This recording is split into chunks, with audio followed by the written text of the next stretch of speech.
All right.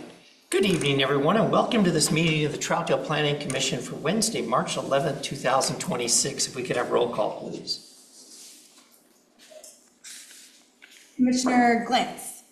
Present. Commissioner Minkoff. Here. Commissioner Kester. Here. Commissioner Prickett. Here. Commissioner Wilcox. Here.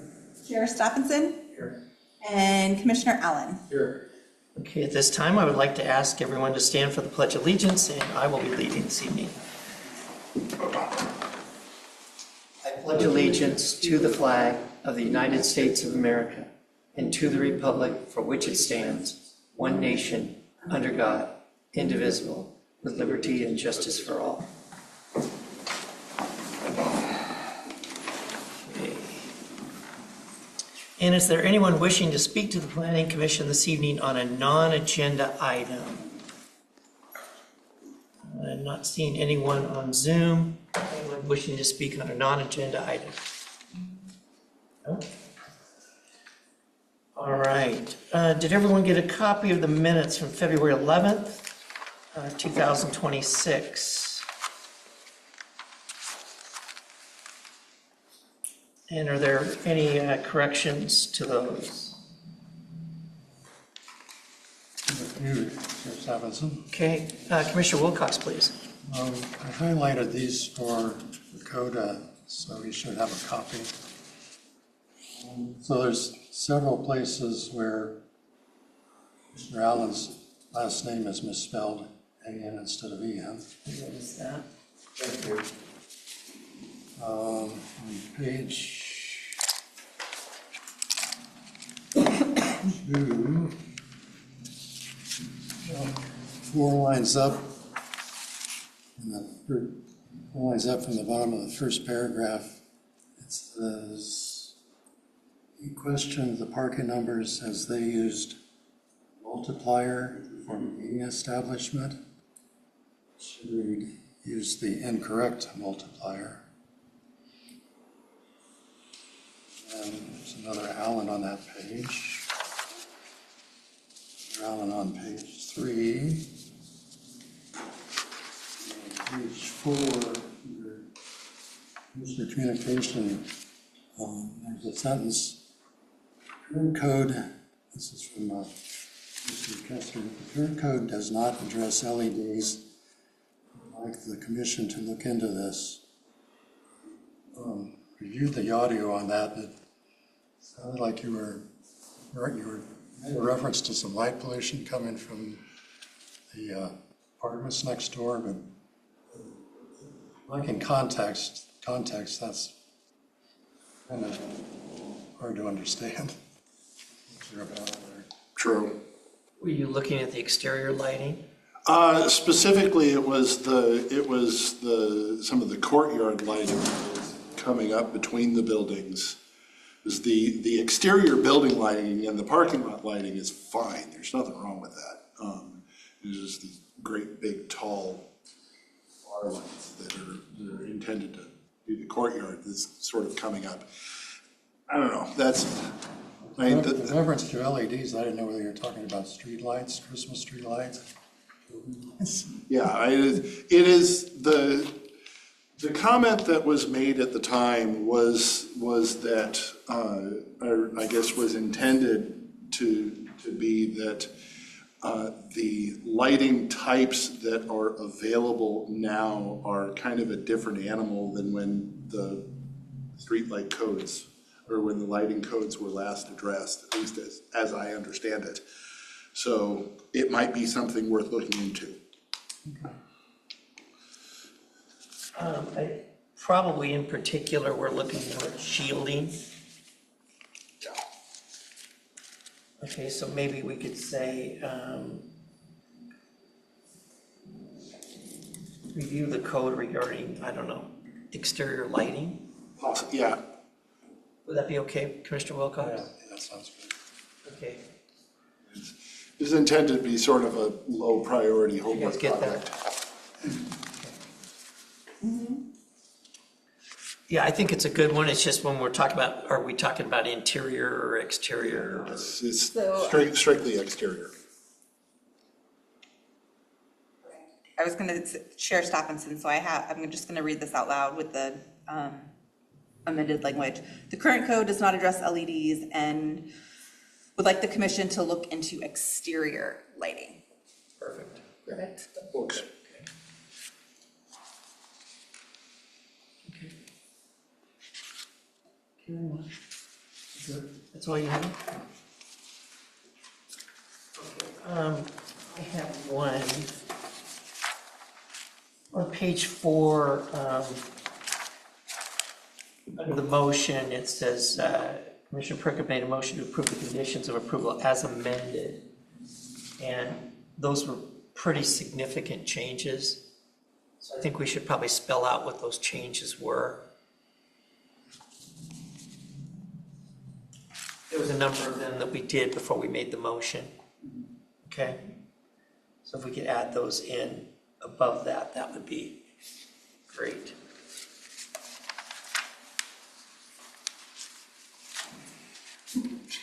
All right, if no one has anything else, entertain a motion to approve as amended.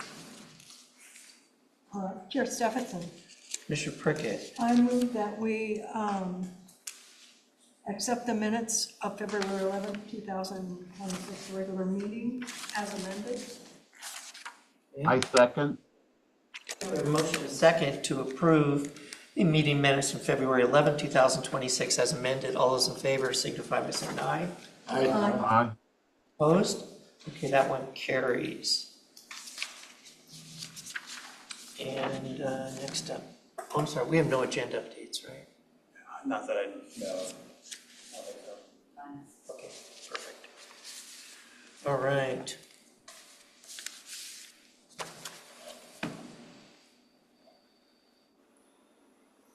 Okay. Tonight we have a public hearing for case file LU-0002-2026, conditional use permit for Yuri's Child Care Facility. This is a type 3 procedure. And before we open the public hearing for this item, I'd like to explain a little bit about the Planning Commission and the procedures we will be following for tonight's public hearing. The Planning Commission is an appointed 7-member volunteer body of Troutdale citizens. Members of the Planning Commission are Troutdale residents who have been appointed by the City Council. They serve 4-year terms. They are strictly volunteers and receive no pay for their services.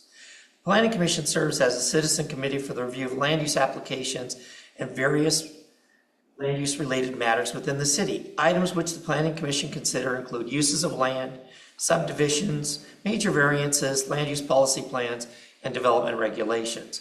For some land use applications, the Planning Commission makes a final decision. For other applications, they are simply making a recommendation to the City Council, who renders the final decision. Tonight's is a type 3 quasi-judicial public hearing. The Planning Commission will be the deciding body for this procedure. And quasi-judicial public hearings are held in accordance with Oregon law and procedures contained in the Troutdale Development Code. The hearing proceeds as follows. City staff present their report, which includes applicable criteria and standards for the matter under consideration in land use application. All testimony and evidence should be directed towards these criteria. If you believe that other criteria in the comprehensive plan, development code, or other city land use regulations apply, you must identify these criteria and explain why they apply to the decision. The Planning Commission accepts public testimony relating to the application. The applicant is allowed to speak first, followed by proponents, then by opponents, and then by any parties neutral to the application. An opportunity will be provided to anyone testifying to clarify any issues raised. All issues raised by a participant during the public hearing must be sufficiently clear and specific to allow the Planning Commission and other parties an opportunity to respond to those issues. Failure to raise an issue during this public hearing may invalidate a future appeal based on that issue. Prior to closing the public hearing, any participant may request an opportunity to present additional evidence or testimony regarding the application. The Planning Commission must grant the request either by continuing the public hearing to a future date, or by leaving the record open for at least 7 days to admit only that additional written evidence or testimony. If the record is left open for the additional written evidence or testimony, any participant may file a written request for an opportunity to respond to new evidence submitted during the period that the record was left open. If such a request is filed, the Planning Commission shall reopen the record to allow any person to raise new issues which relate to the new evidence, testimony, or criteria for decision-making. As a final note, public hearings are recorded.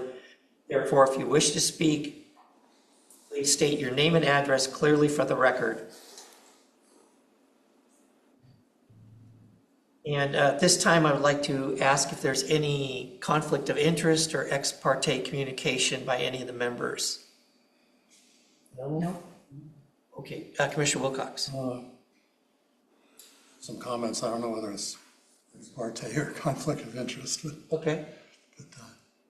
he suggested I do anyway. I did put it in writing, it's a little extensive. 3 main points to declare. Our household received the public notice because we're in the notification area. We're on the east side of 257th with 6 traffic lanes and a row of houses between. We have no concerns. The biggest red flag by far regarding this application is the inadequate septic system, which has been acknowledged by the applicant. However, I would have expected Public Works to have weighed in on the issue, but the words septic system appear nowhere either in their review or the community development staff report. I needed more information as to the process and requirements regarding the upgrades, so I contacted DEQ's representatives at the City of Portland. I provided them with what public information was available, and they responded the same day with extremely useful details. I don't think it would have been unreasonable for staff to have included them as a reviewing entity. I also contacted CCLD because I had a question about how the applicant had calculated the space requirements for the number of children proposed. They also responded with very useful information. That will be addressed later. In the interest of full disclosure, I believe that I learned that the project house is on a septic system earlier from viewing real estate listings. It was also indicated the house apparently does not have air conditioning, which will also be addressed later. If anyone feels disadvantaged by the additional information that I've obtained beyond what was provided by city staff, I will gladly recuse myself from the Planning Commission deliberations. However, I would still be addressing my same concerns during public comment. Thank you. Okay, this time I would open up for challenges.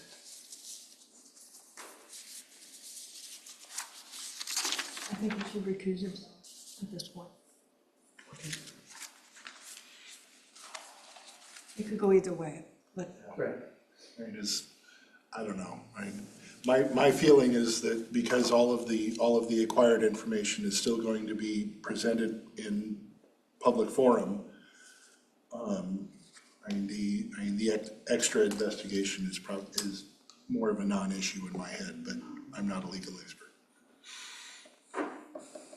Okay, we'll just, You may ask Commissioner Wilcox if the information that he obtained is going to be biased towards his decision-making, so we have that on record.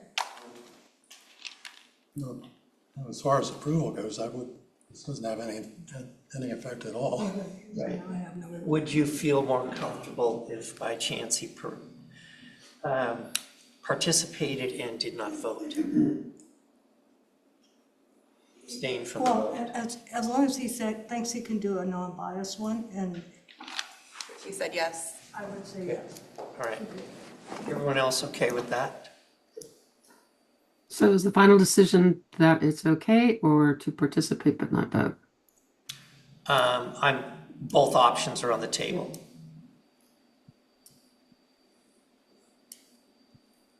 I'm okay with what was done, especially since it was disclosed in advance and stated that it didn't impact his Okay. decision process. It was just information. All right. I agree. Everyone okay with that? Okay. Commissioner Minkoff, you okay? All right. Anyone else? So I just want to thank him for doing that too. Thank you, Paul. Sure. Anyone else have anything to declare? Okay. other than you drive by the Yeah. site on occasion. All right. Okay, with that, we will go ahead and open the public hearing on case file LU-0002-2026, Reese Child Care Facility Type 3. All righty. Good evening, Mr. Meyer. Good evening, Planning Commission. Commissioners, thank you for having me. I will pull up my presentation for case file LU-0002-2026.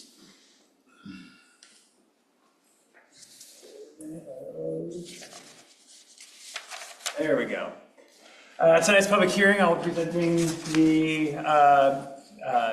the presentation for the staff report for Yuri's Childcare under case file LU-0002-2026.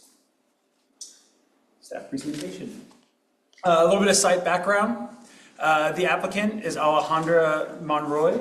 The site is located at 1905 Southwest 257th Avenue. The site is zoned high density residential, HDR. And the surrounding properties to the north, medium density residential, to the east is high density residential, south is high density residential, and to the west is medium density residential. This is a street photo from, I believe, from Google Maps, I believe back in 2023, when the site was for sale.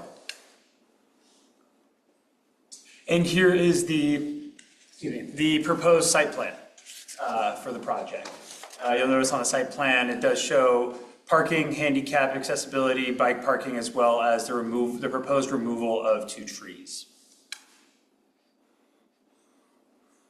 Application and applicable criteria. What is being requested is a conditional use for a child care facility located within an existing vacant tenant space in the high density residential zone. I'm just gonna move this out of the way.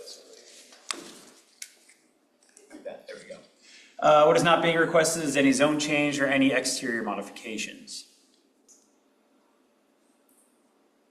Applicable criteria, comprehensive land use plan, Troutdale Development Code, Chapter 1, Chapter 2, Section 3.114, Section 5.800, Section 6.300, Chapter 9, and Chapter 17, along with any applicable building and fire codes, construction standards for public works facilities, and relevant standards in the Oregon Revised Statutes or the Oregon Administrative Rule. This is a type 3 quasi-judicial hearing. Planning Commission is the ultimate decider for all type 3 applications. If there's an appeal, it will go to City Council. The timeline for this project, you'll notice in the staff report, it does go a little bit more in depth, but for the purposes of this presentation, I'm just currently keeping it to what was this year because it's a new application. So on February 10th, 2026, the applicant submitted application materials. On February 13th, the application was deemed complete. On February 18th, the notice of public hearing was sent and posted to the site. And then March 11th, tonight, is the public hearing. If approved, applicant's business license can be approved and move into the space with any relevant building permits. Notification and summary of comments. We routed the application to the following review agencies: Troutdale Planning, Troutdale Public Works, Troutdale Building, Gresham Fire and Emergency Services, Multnomah County Right-of-Way, and Mid-County Lighting District. We did not receive any public comments on this for this application. Summary of the comments: all entities that responded suggest approval can be issued with conditions of approval. So here's the site history. I'm not going to read this word for word. It is in the staff report, but I will explain the site history and the reasoning why the applicant is required to go through a conditional use process on this site, because it does have kind of a unique situation on site. So the site is zoned high density residential and contains a single family residence. The single family residence was originally considered legal non-conforming, as single family residences are not are not a permitted use in the high-density residential zone. However, in 2005, the use was changed to an office use. And in 2003, the site was put on the market to be sold. In 2025, the applicant purchased the property with the intent of living and operating a home-based childcare facility. However, since the business was changed, since the single-family home was changed in 2005 to a business and then sat vacant for over 12 months, the site now needs to meet the base zone standards, which is high-density residential. Per section 5.320, when a non-conforming use or any part thereof is discontinued for a period of at least 12 months, the non-conforming use or part thereof shall be considered terminated, and therefore, and further use of the property upon which the use or part thereof was located shall conform to regulations of the zoning district in which it's located. So therefore, the applicant is required to submit a conditional use application and receive approval, and cannot live in the residence, as it is not a single family home anymore. It will be a business. So it's just a lot of kind of history there, so I wanted to make sure I laid that out, and that is also in the staff report, as I mentioned. Now we'll get into the decision criteria under 6.320 for conditional use. The use is listed as a conditional use in the underlying zoning district or approved by planning commission as a similar to conditional uses listed in the underlying district. Staff finds that the subject property is located within the high density residential zone. Human services, including child care facilities, are listed as conditional uses in the HDR zone per section 3.120. As such, this criteria is met. Criteria B, the characteristics of the site are suitable for the proposed use considering size, shape, location, topography, existence of improvements, and natural features. Staff find the site's characteristics are suitable for the proposed use of a child care facility. This actually needs, that square footage is off actually in the presentation. It should be 1,900 square foot, one-story space, including the proposed, there's no longer a proposed addition.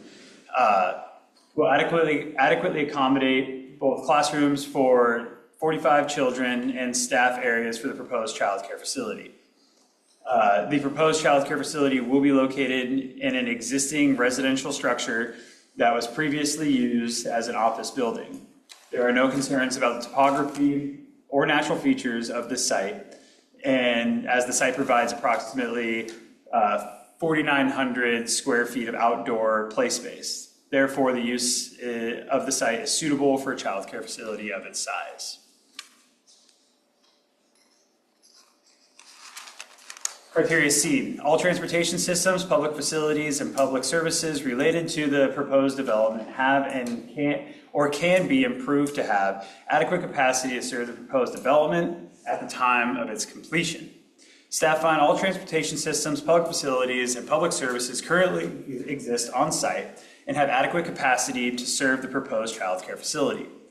The site has access to TriMet bus routes 25 and 81, which have stops located north of the property off Southwest Cherry Park Road and arterial, and Southwest 257th Avenue, also an arterial, and south of the property located at Southwest Hensley, a neighborhood collector, and Southwest 257th Ave.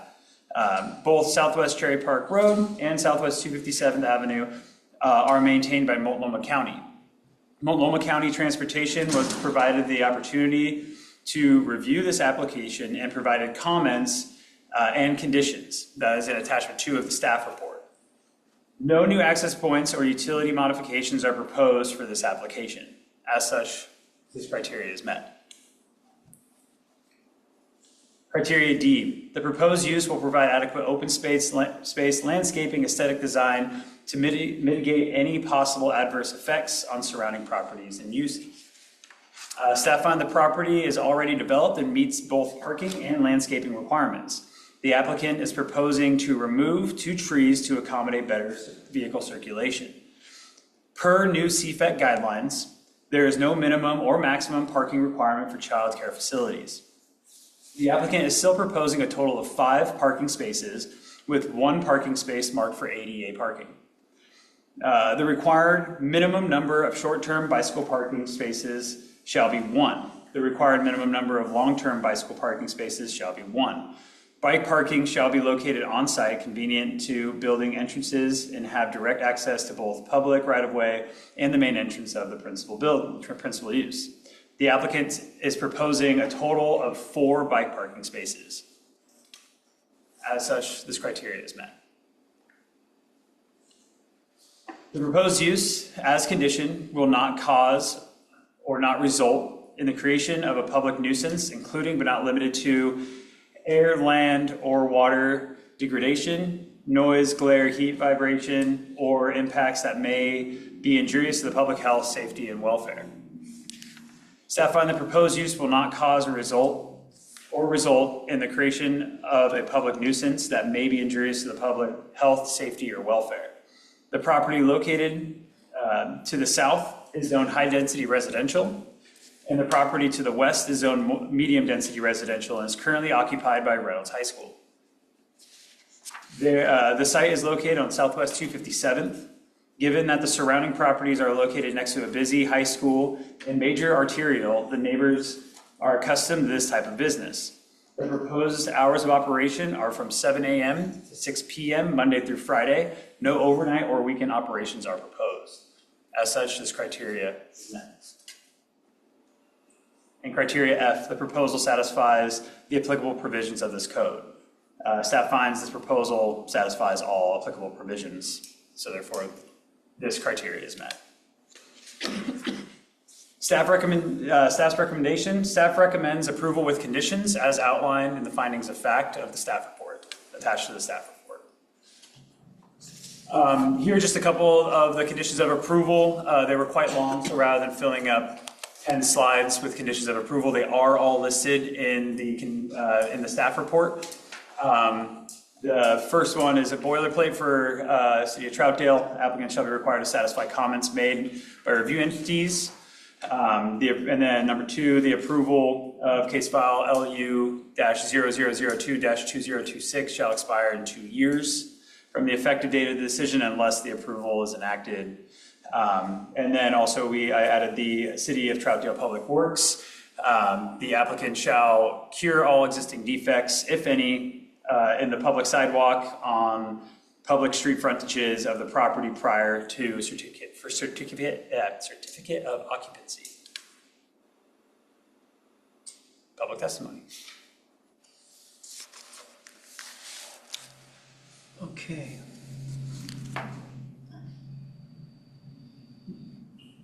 At this time, I would like to ask the applicant to come forward, please.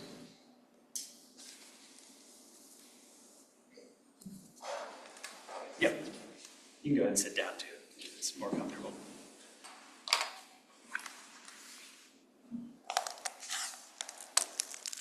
So if you could state your name and address for the record, that'd be great. Okay, my name is Yuridia Melendez Castro, and I am the owner of the property to 1905 Southwest. Sorry. Yes. Troutdale. Southwest 257th Avenue. Yeah. So you've seen all of this? Yeah. Okay. And do you have any comments on that?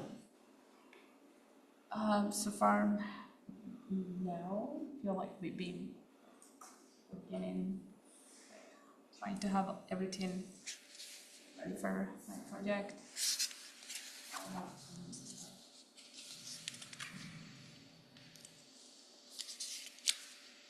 Questions for the applicant? Commissioner Wilcox, please. I have one question I referred to in my opening statement that I don't have an answer for. Is the building air conditioned? I think it was with the air conditioner.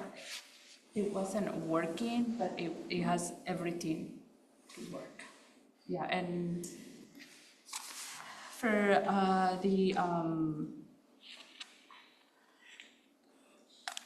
the heating is, we use gas. It has the connection for that and also electrical. The reason I ask, one of the state requirements is the temperature can't exceed 85 degrees. Yes, I know there is the furnace. So far, what I have learned is that that furnace is not working, but it has all the installations for us to fix it. But like, as of today, it's not working. Right. I'm trying to confirm that it has air conditioning, not heating. It does have air conditioning. Does it have? It does have air conditioning, you're saying. Yes. Yeah. Okay. Questions for the applicant? Okay, so, oh, sorry. So can you confirm the number and the rough age range that of children that you're looking Yeah, to serve? yes, we're trying to fix 45 kids, and the ages will be from 6 weeks to 5 years old, kind of like infants, toddlers, and preschool ages.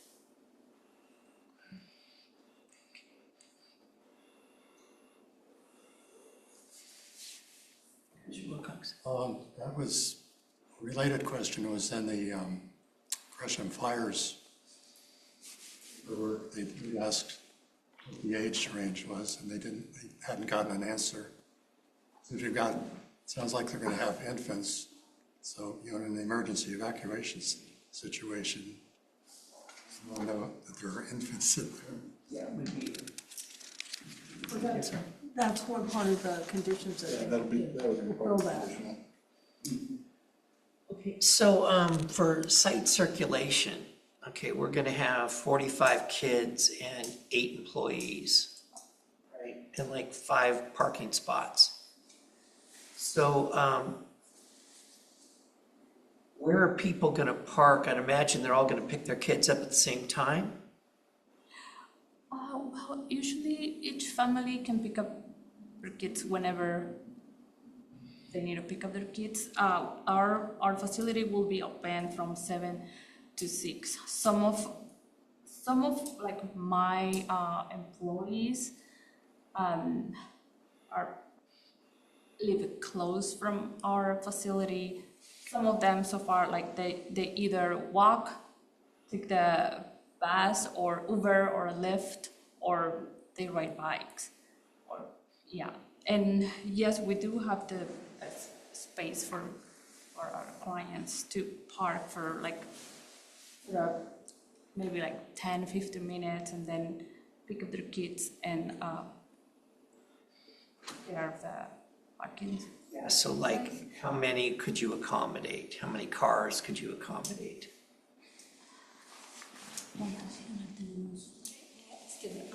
We have maybe around. Could you state your name and address, please? My name is Alejandra Monroy. I'm designer, and we prepared the proposal, the site plan for this project, and we have 4 extra space around because in the site plan we have an existing garage. But we have for the public parking 5 units, but for the employers we have already around 4, but it's in the back. Behind, okay.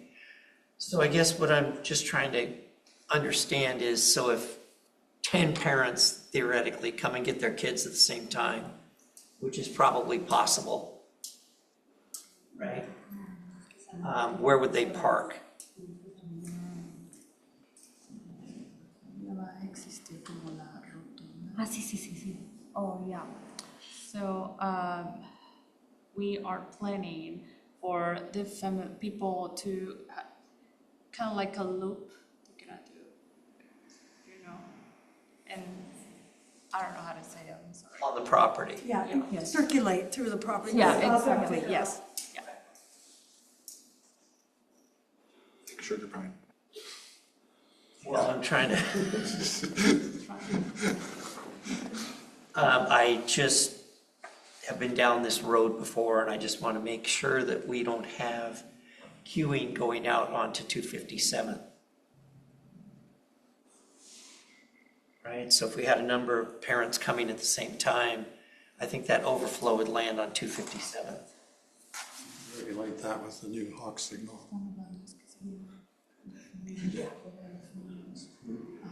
Multnomah County Multnomah County, so they. application. Yeah, so Multnomah County's already done a long review of this application. So they did their road rules and everything, and that's why Multnomah County's conditions are quite minimal. So because they already did a transportation impact analysis, submitted it to Multnomah County last summer. And Multnomah County identified that it won't be over the required number of trips per day, given the same number of students. So that's why they just need to check and make sure, I believe the condition was if there's any sort of improvements that they need to do. But it's not going to impact the transportation, circulation, anything like that. Multnomah County won't allow them to queue on 257. And that's stated in the road rules variance they received from Multnomah County. Okay. So that won't happen. Very fine. Correct. Commissioner Prickett. I was just thinking that, no, it's not gonna be like 45 different parents. Because some parents are gonna have multiple children, I'm assuming.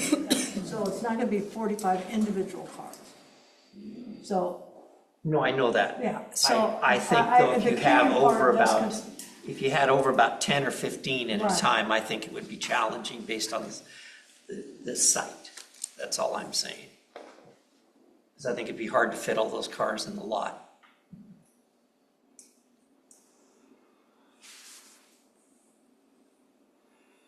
Mr. Stephenson, I have a question the applicant could help with, I guess. Where's the 45 students figure coming from? The 45 capacity? That's in the narrative. Yeah. They state 45 students and eight employees.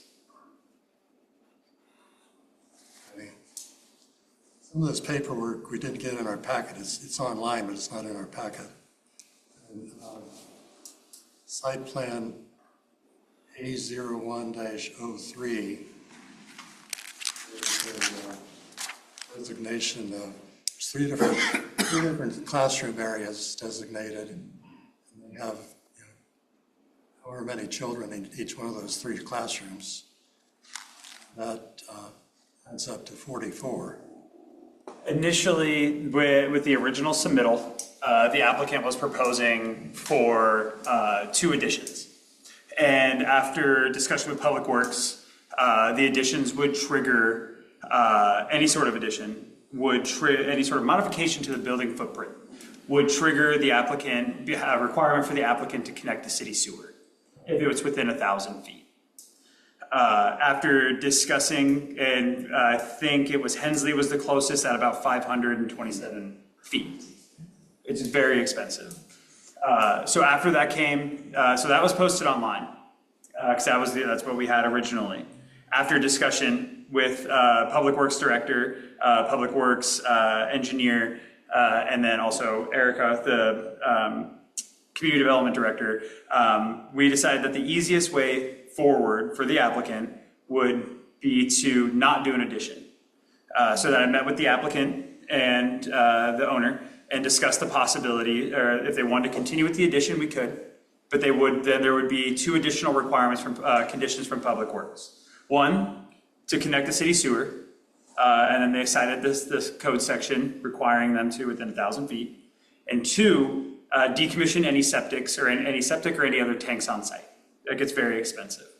So after discussion with the applicant and owner, they decided to no longer move forward with the additions. So therefore, they the updated site plan, which is what's shown on the screen. does not show the additions. And so the additions and those floor plans that had the information that you're speaking of were no longer relevant to the application moving forward, because they're no longer moving forward with that path. So that's why those are not shown in the packet, because the only site plan that's relevant is this one, because the plans had changed from when they originally submitted to by the time we got to staff report. Well, except the square footage they're showing for each of the 3 classrooms doesn't include, that addition isn't part of the 3 classrooms. It is. So originally, the addition, which again, this isn't relevant today, but the addition would Measure the room dimensions. If you look at the addition was off the front, and then there was also an addition off the back.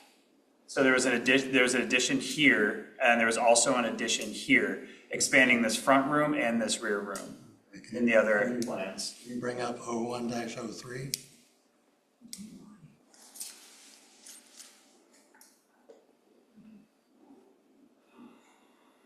We're not reviewing the old. We're not. This is the new site plan. So we're looking at the new site plan, not the old site plan. It's the same. It's not the same because they had an addition, 2 additions on the old site plan. The additions aren't included in their calculation of student They were capacity. originally. There aren't any additions included in the calculations, that's what you're saying. And there's no additions being proposed. There is. There are not. There are not. There's none.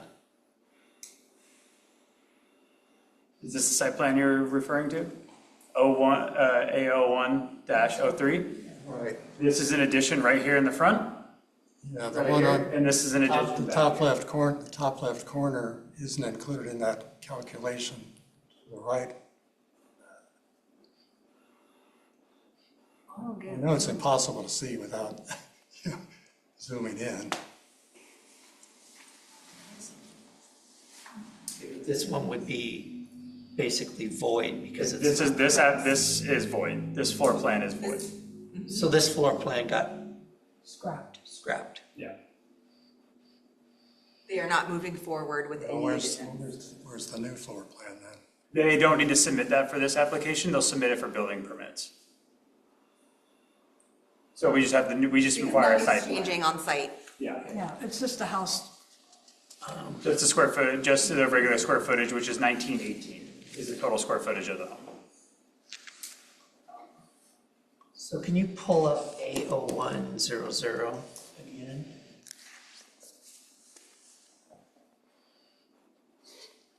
And it says they're upgrading the existing septic system. So where's the existing and where's the upgrade? And where would the backup be?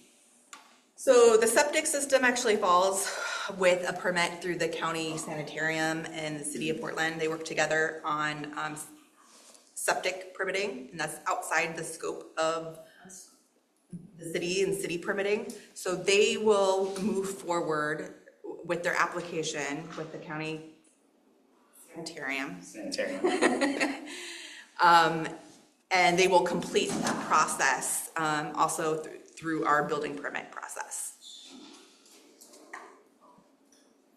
They're required to submit, Public Works has already filled out their section, and then they will be receiving that document to submit to county sanitarian. I know, that's the word. Sanitarian. Sanitarian, thank you. I hate to press the issue, but there's another issue with the child capacity calculation. If you look at the numbers they provided in that middle section from 03, there's a square footage figure and there's a child capacity figure for each of the 3 classrooms, okay?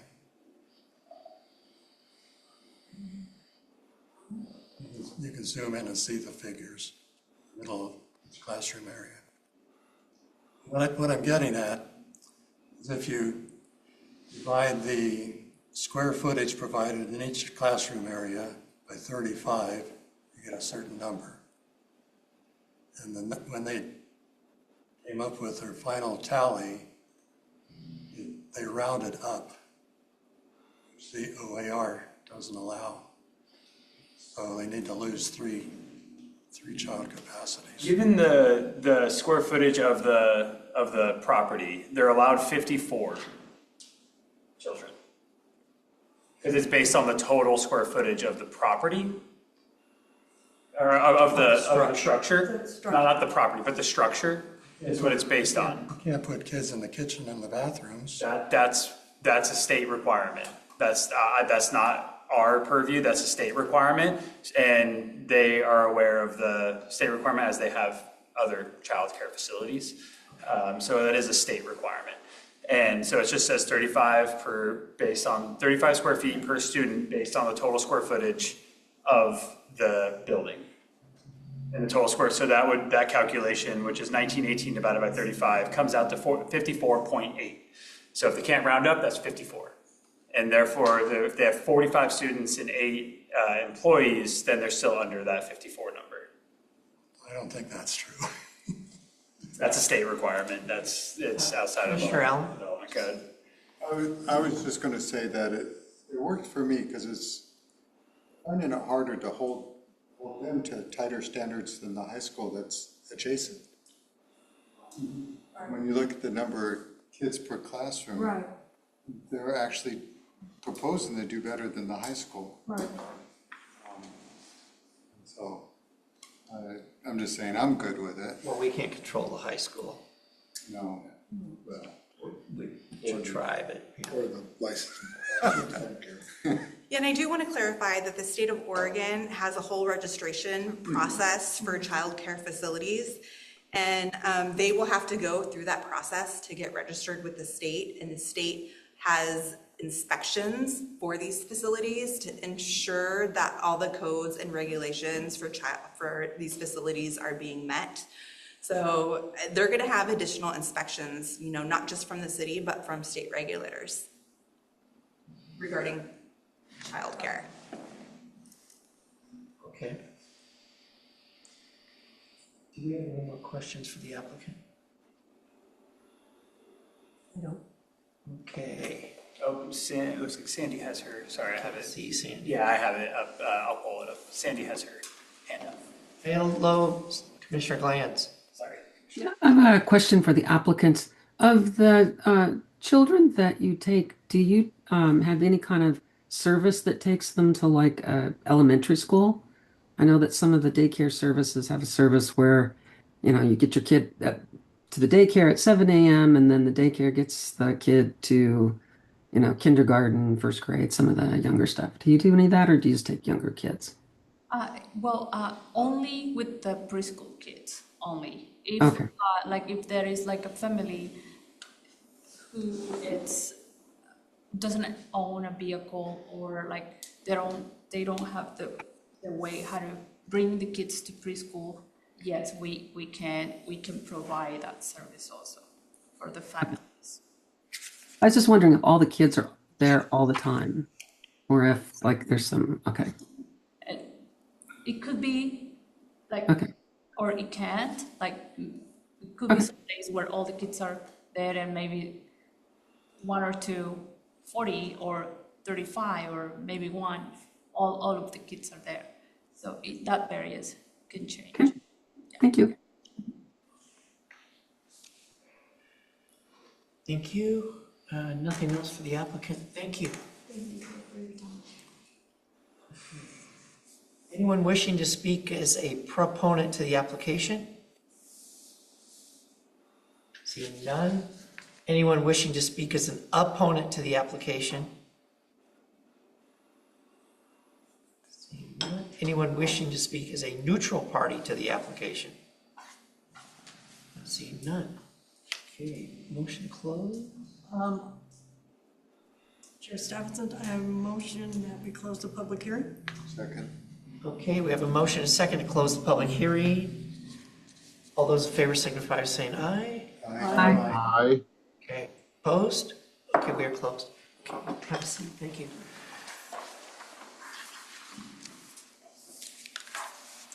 Okay.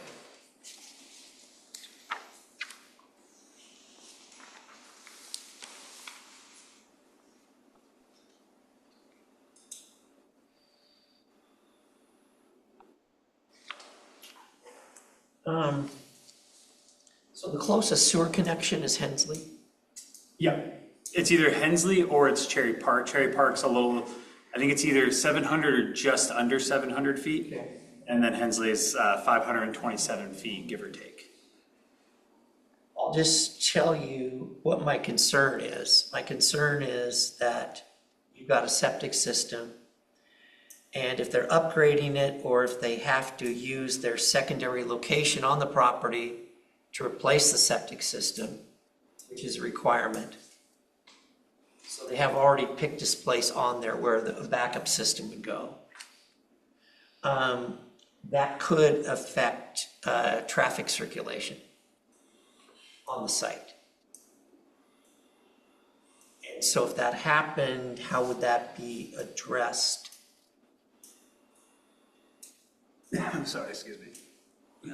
That's something that they would have to figure out what the requirements are for, like, where, say it has to go in the like in the parking area, in the drive area. That's something that they would have to address as far as circulation goes on site at that time. Because as it currently sits when it comes to Multnomah County Transportation and then our development code and public works, the circulation is adequate. And if that changes, they would have to address and figure out a way to better continue to circulate for the number of cars.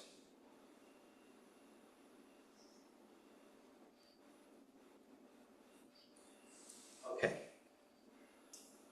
So potentially that could be bad for them. It could be that it would just take a little bit more design and planning work. Okay. Commissioner Minkoff?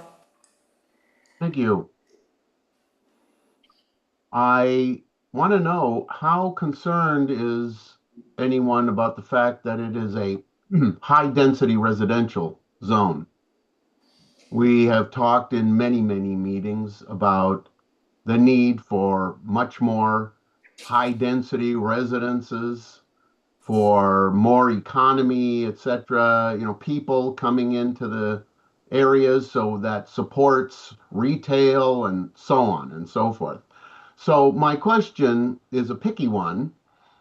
Shall we talk about rezoning it to commercial, since it was an office building in the past, which was a non-permitted use, and now we're talking about another commercial enterprise going in, and I understand that there are, that's what this hearing is for, is talking about shall we permit this?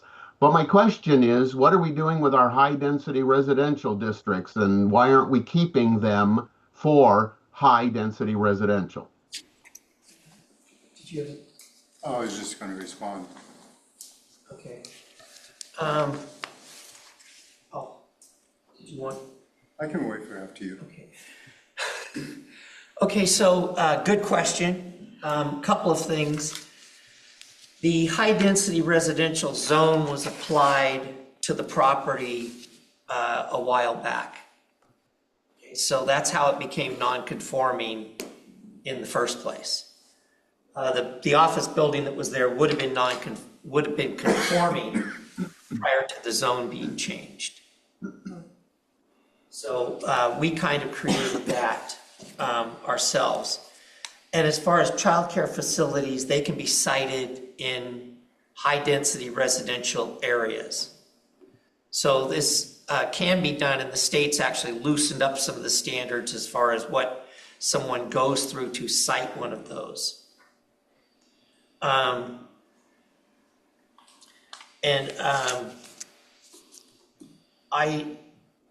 For me, I think it's tough to say, okay, you're going to build high-density residential here.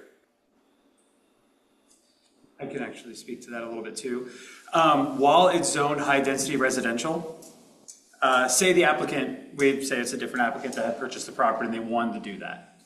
The site's actually too small for high-density residential. It's based on a net acre calculation, and you need a minimum of 5, anything over 4 would be a quadplex, 5 or more for high density. There's not enough square footage to accommodate that.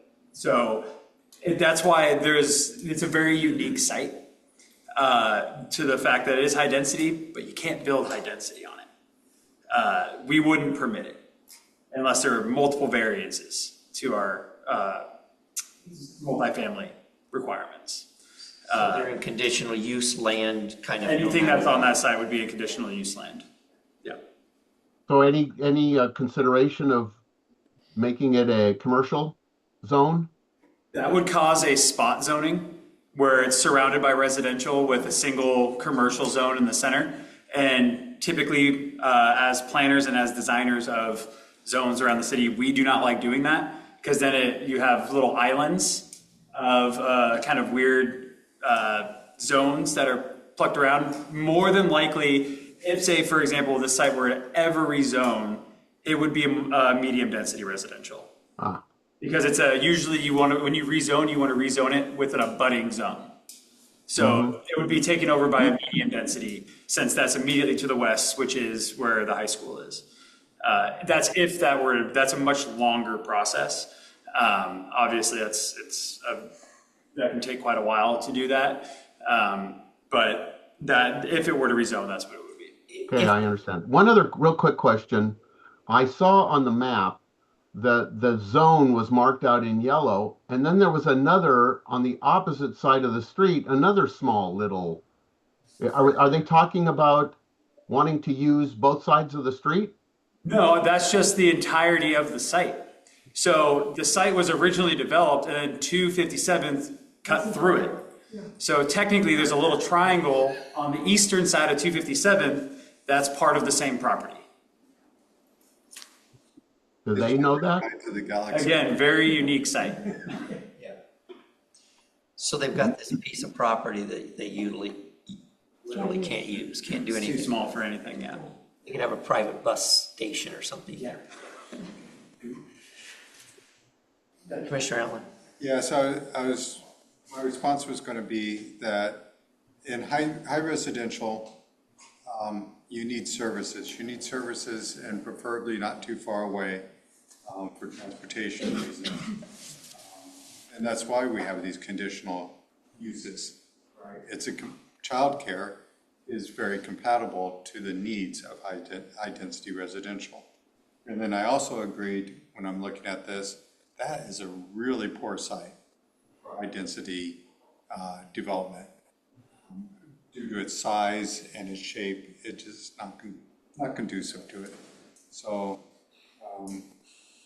and then I gotta say, being right next to the high school, I don't know that you can ask for anything better as far as fitting into that unique piece of property. Yeah, and I was also going to say if it was commercial, that would be much more burdensome. To change it to commercial would be much more burdensome for the applicant to do a zone change versus a conditional use permit.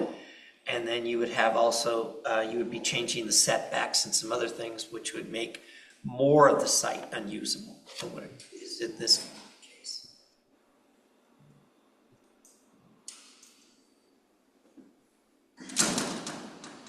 Okay, Commissioner Glanz? Yep, I have a couple questions. Oh, or actually a comment and a question. To Commissioner Minkoff's point, I actually am not a big fan of variance. That's kind of a bad word for me. But this is one case where I think it's appropriate. And, having services like that in a high density area, I think is a good thing for the neighborhood for them, especially in that location. My one question, though, to staff is what happens if it turns out that there is an issue and cars start backing up onto 257th? What happens then? That would be a situation where, it's county roads, so it's county regulations. But I'm not exactly sure what their requirements are or like what the ramifications are. But that would fall into a county situation, as well as potentially a code situation with us. If that could be I can speak to a little bit more to that too. And It would fall back onto the county, and the county most likely would ask the applicant to provide an access management plan. So for example, the school that's located near the pickleball facility, is that the MLA school? They have an access management plan for their student pickup and drop off. And that was mandated through Multnomah County for them to use that site as a school. Okay. Thank you. I agree, but that's also a different application. Right, but most likely Multnomah County would say you have to provide some sort of access Access management. management plan. And that's why they were required to do the transportation impact analysis prior to submitting, because that's what the county needed to look at. One, if it's gonna, for a number of trips, is it going to increase the peak number of trips and peak hours? And two, if it does, then they would more than likely, at that time, before submittal, they would require a transportation management plan from the applicant before even submittal, and that would have been part of the application that we would have received. That's why we recommend they speak to the county first, because the county sometimes has some regulations that can take longer. So in prior lifetimes, okay, that information was always part of the application. An access management plan? Access, traffic impact analysis, access management, anything was usually submitted with the application. They, It should be, I know that was online. There should be some of the submittals. It was TPR-PA-2025. It's not within this packet. It's a memo that they received from the county going through what potential requirements, and that should be online with the application materials.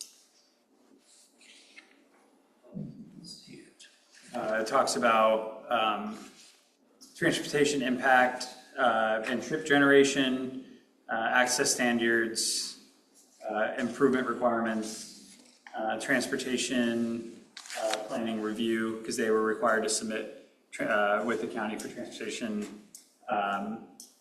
review at the time when they submitted this application. So they did that. And then there's a stormwater review there as well. Mr. Allen? We had a similar situation with the school off of Troutdale Road, where they were backing up into Troutdale Road. And what they ended up implementing there was staggered pickup times in order to solve that situation, very similar to what was been discussed here, and that solved the problem, sort of.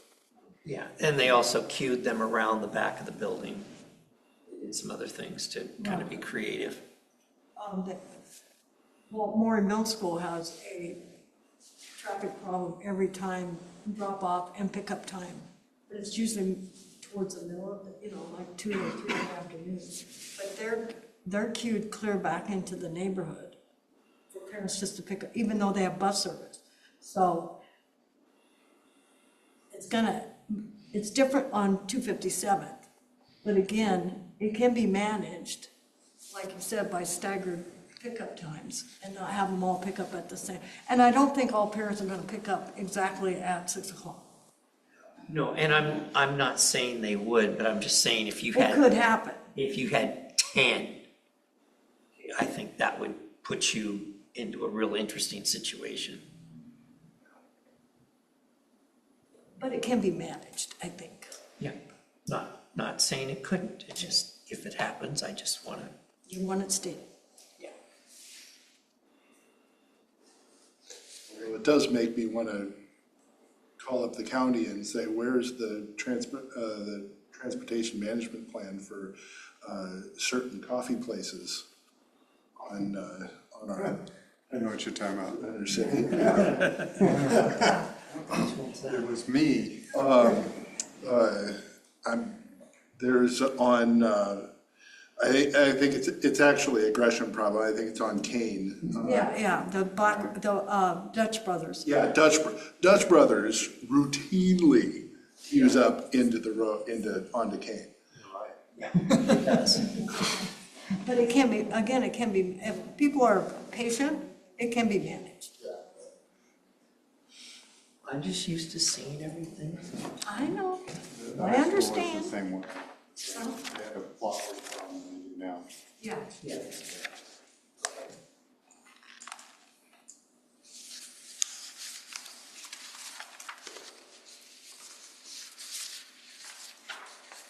Chair Stephenson, can I make one more comment before You may, and get into Ms. Palmer.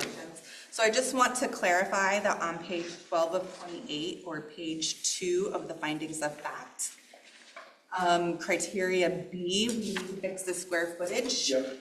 I was gonna make that comment as well. Oh, okay, great. Sorry, I'm stealing your thunder. No, go for it. We need to change the square footage in that first sentence and then strike out including the proposed addition.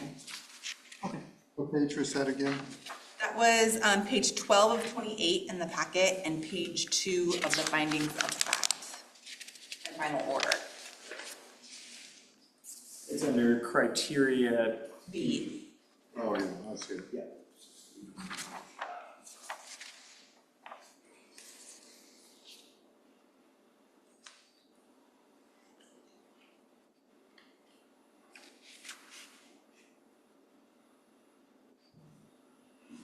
That's administratively fixed, or do we need to do something here?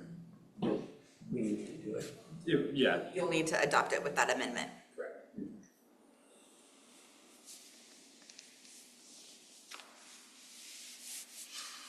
Chair Stephenson? Yes. A couple of questions on a couple of the other finding others. Let's go. Under C, C2, it says no new access points or utility modifications are proposed with this application. That's my comment or question would be, is the septic system upgrade be considered a utility modification? Yes, it would. I think so. And my other one, Right? As it's not part of our, it's not a city thing, it's a DEQ. I don't believe that it's part of it's not technically an improvement because they're not updating any city utilities, Public facility. public facility utilities. That's what it refers to, So it's referring to a public facility. no modification. C, all transportation systems, public facilities, public services. and the other one, Related to the proposed development have or can be improved to adequately supply, serve the proposed development at the time of completion.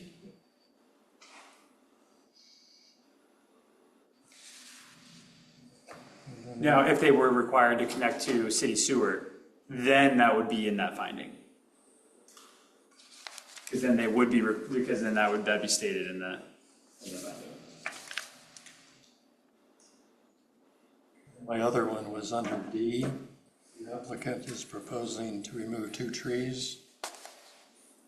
The land use application cover sheet, the tree removal box wasn't checked.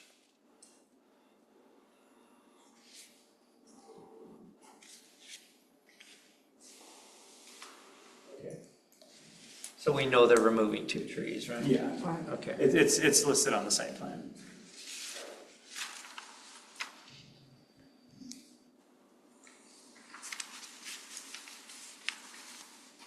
That section on the land use cover sheet, just for clarification, is if they're required for a tree removal permit. We only require tree removal permits for public street trees.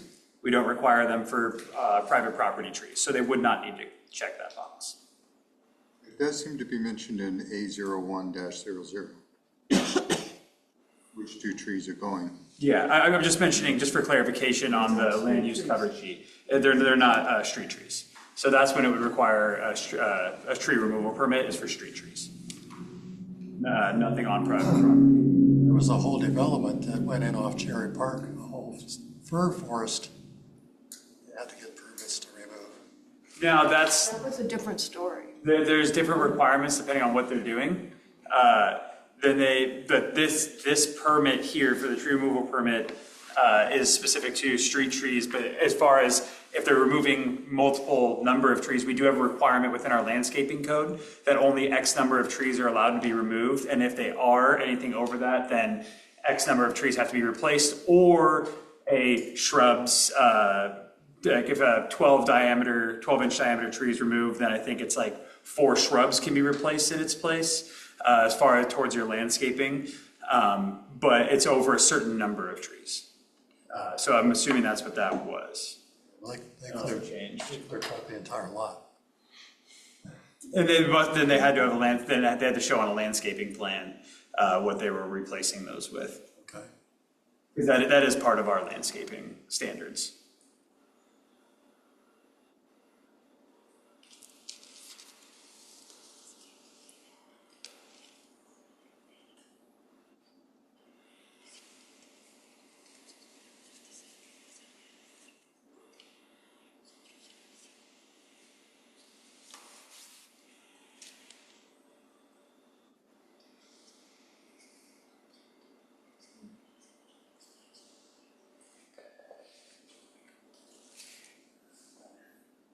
Any other questions?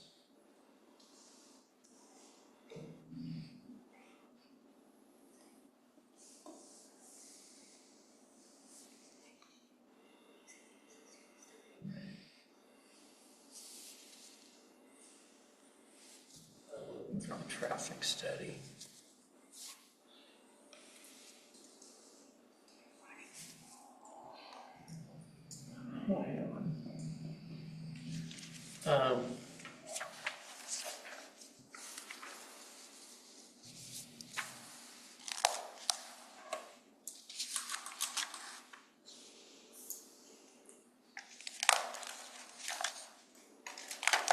I think this applicant is through a fair amount already.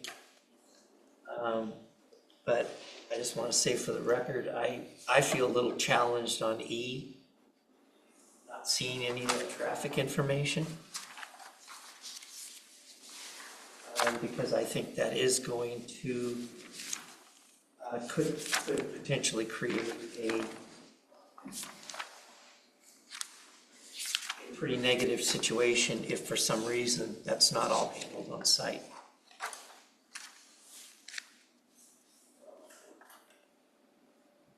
Just a personal opinion.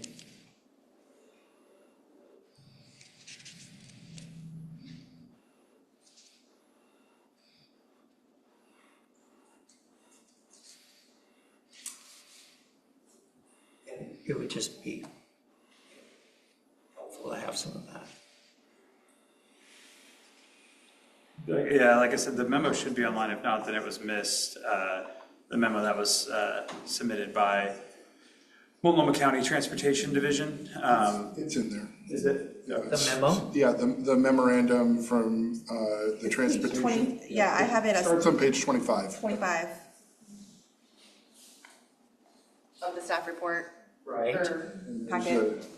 there's a section on page 26 that relates to the transportation, or the calculated transportation impact.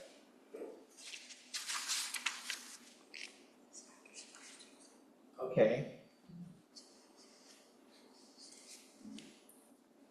I suspect you're looking for a little more detail. Yes.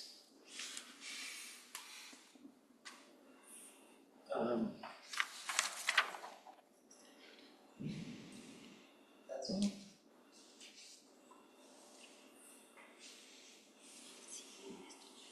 Just an opinion, I think there should be a little more detail.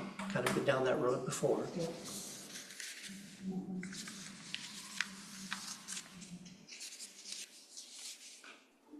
That's why I asked about what happens if it doesn't go as planned.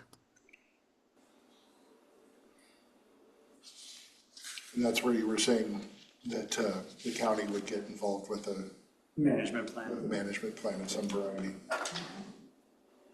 No, I understand that's the jurisdiction. I just don't get a lot of comfort in that. Disagree. Okay. That's my only point. That's one of those where I don't disagree either, but it does meet within the rules, right? The standards.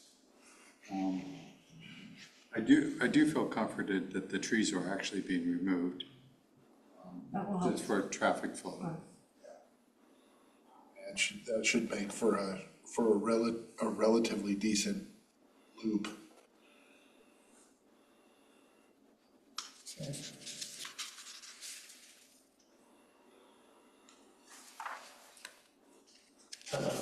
Anyone have anything else? No.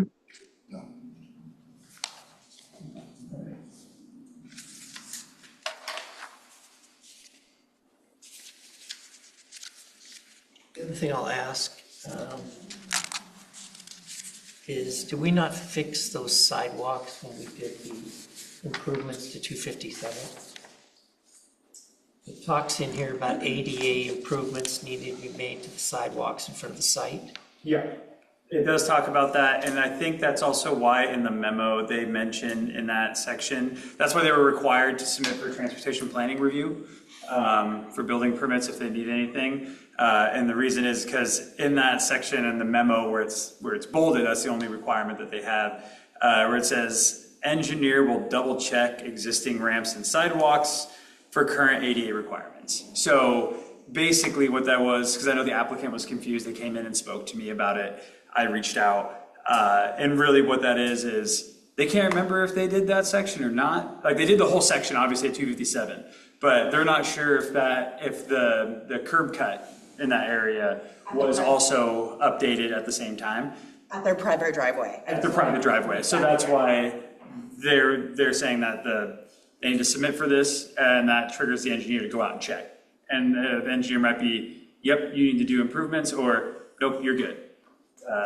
Because it was done during the large 257th project. Okay.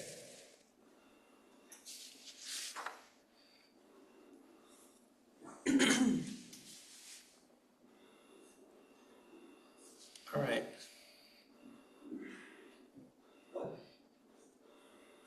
I have no questions. No, I'm good. I'm just simply stating that we're going from 15 trips to 184 trips a day. So if we can handle that, that's great. Just want to get on the record that the county's made that determination. 35 PM peak trips per day. Okay.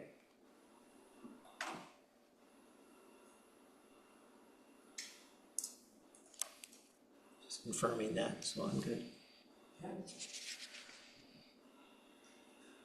Right. Anything else, anyone? Okay.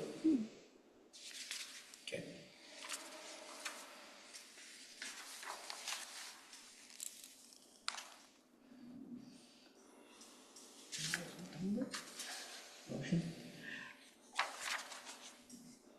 Do you want to do a conditions of approval separate from findings of fact and final order? Yes. Conditions go first. Do you want the conditions stated that we changed? Yes.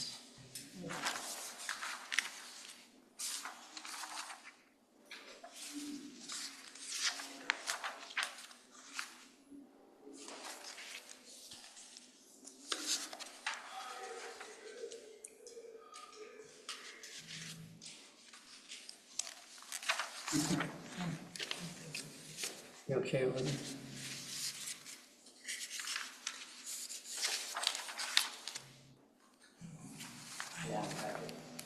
Okay.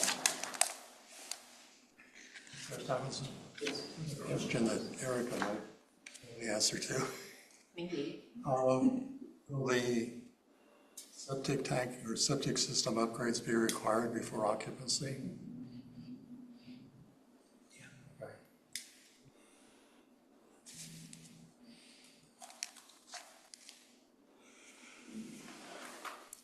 I can't remember all the changes, but I'll give it a shot. Okay. move that we approve conditions of approval with changes to B, changing square footage and eliminating the proposed addition. D, tree removal, the trees being removed. And that was it. There's another reference point on the side. You're doing conditions first, Sorry, right? I'm doing Okay, so conditions of let, approval. okay. So that one, B was in finding of fact. Yeah, these are findings of Okay, fact. sorry. If we could start with conditions, that would be, Okay, here we go. okay. I move that we accept the conditions of approval as Changes to conditions. conditions of approval as written. Because there's, Any changes to conditions? conditions of approval. Okay. Conditions are as written. I would second then. Okay. For case file, I don't remember the case file. LU 002-2026, conditional use permit for Uris Child Care Facility, type 3 procedure. Second.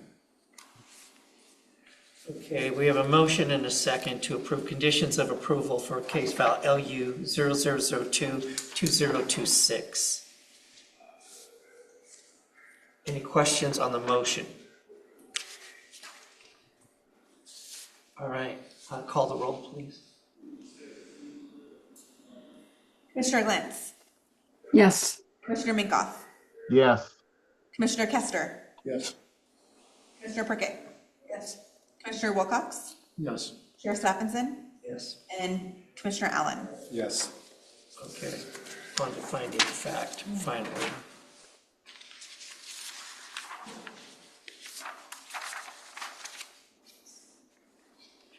Before we have the motion, I just want to clarify, I just want to check. I know we're making the change to B, finding of fact number B. Right. What were the, because I didn't pick up any others. So what were, just so I can make sure I'm making notes before we get there and I don't have to reach out. That was my only change. I think that was the only change I saw. Yeah. Yeah, because the two tree removal is already in D, so. Right, so that's none. And then It can stay, right? Yeah, that needs to stay. Yeah, I think the square footage update to B is. Yeah, that was it, the square footage. Make sure. Wasn't the square footage in 2 locations? No, just the strike through right after, it's still in B, it's square footage and then strike through of including the addition.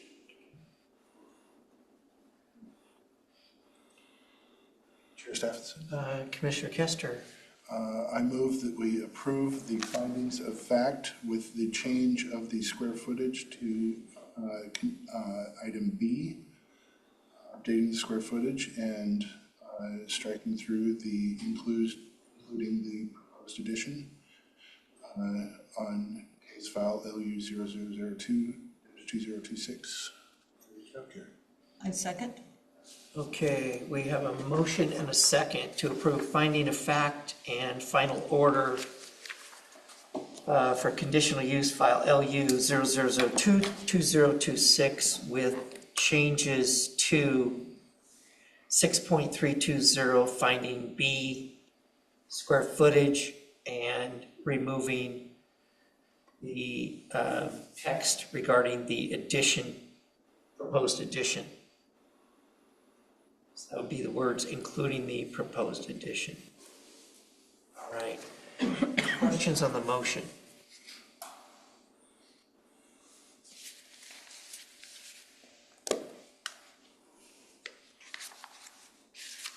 All right, none? Call the roll, please. Commissioner Glantz, Yes. Commissioner Minkoff, Yes. Commissioner Kester, Yes. Commissioner Prickett, Yes. Commissioner Wilcox, Chair Stephenson, Yes. and Commissioner Allen. Yes. Okay, that passes. Thank you. Thank you very much. Thank you.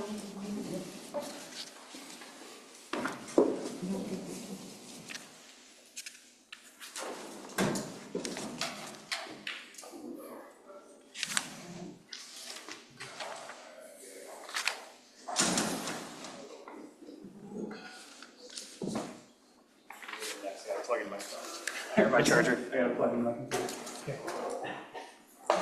All right, moving along. Main streets. Thank you. Thank you. Have a great night.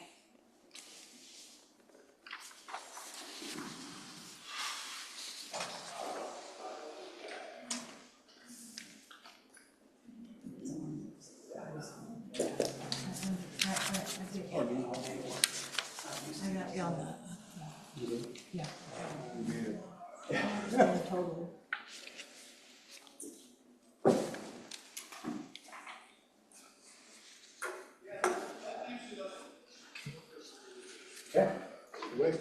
Ready to move on? You hear more from me.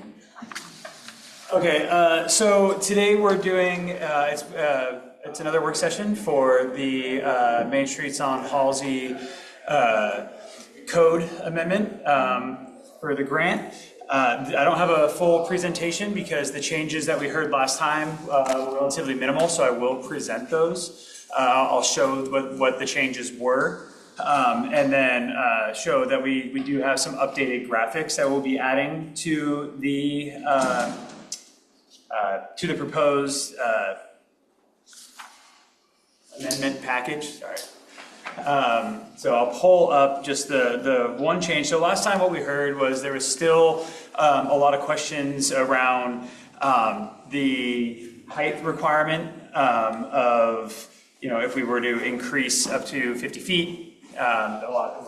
That we saw a lot of concerns about that. So we took what we heard from Planning Commission last month, and I'll share my screen really quickly here. And we made an additional,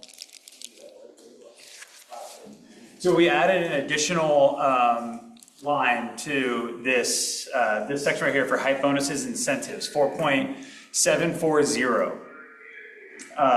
So previously, the 4.740A read, the maximum height standards for all buildings are identified in underlying zone.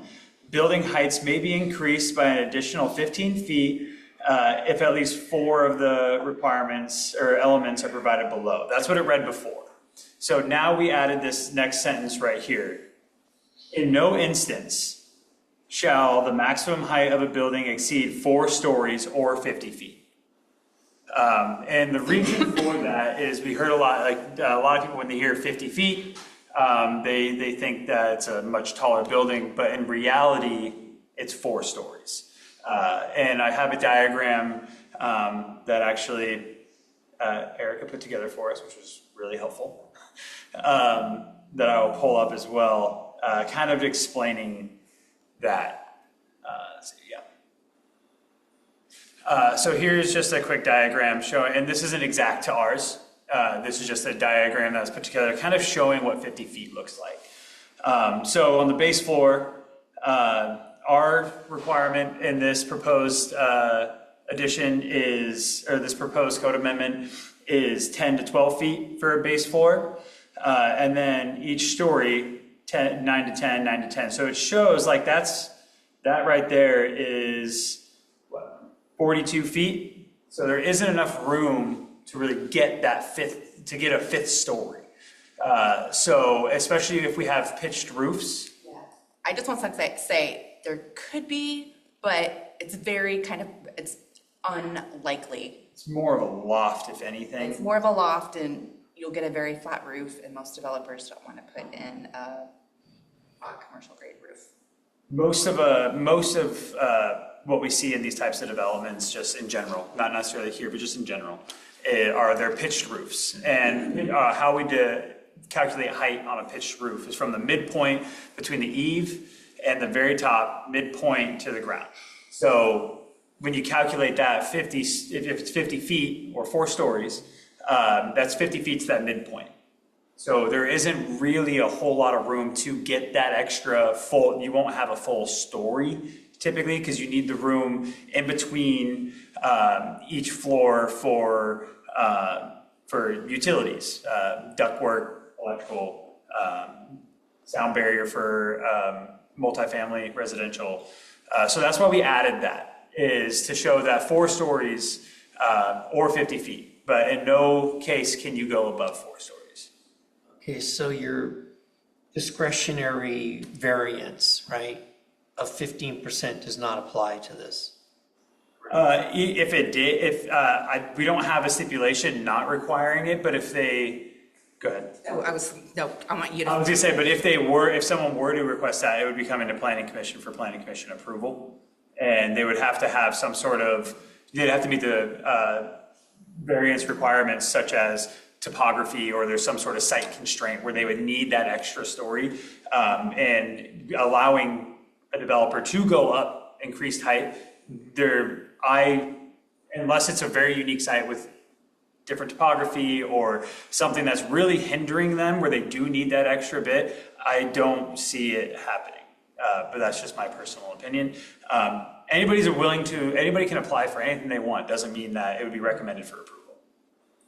Right, so they can't go over 50 in any circumstance. I think that's what we wrote. So then I would be, in no instance Okay.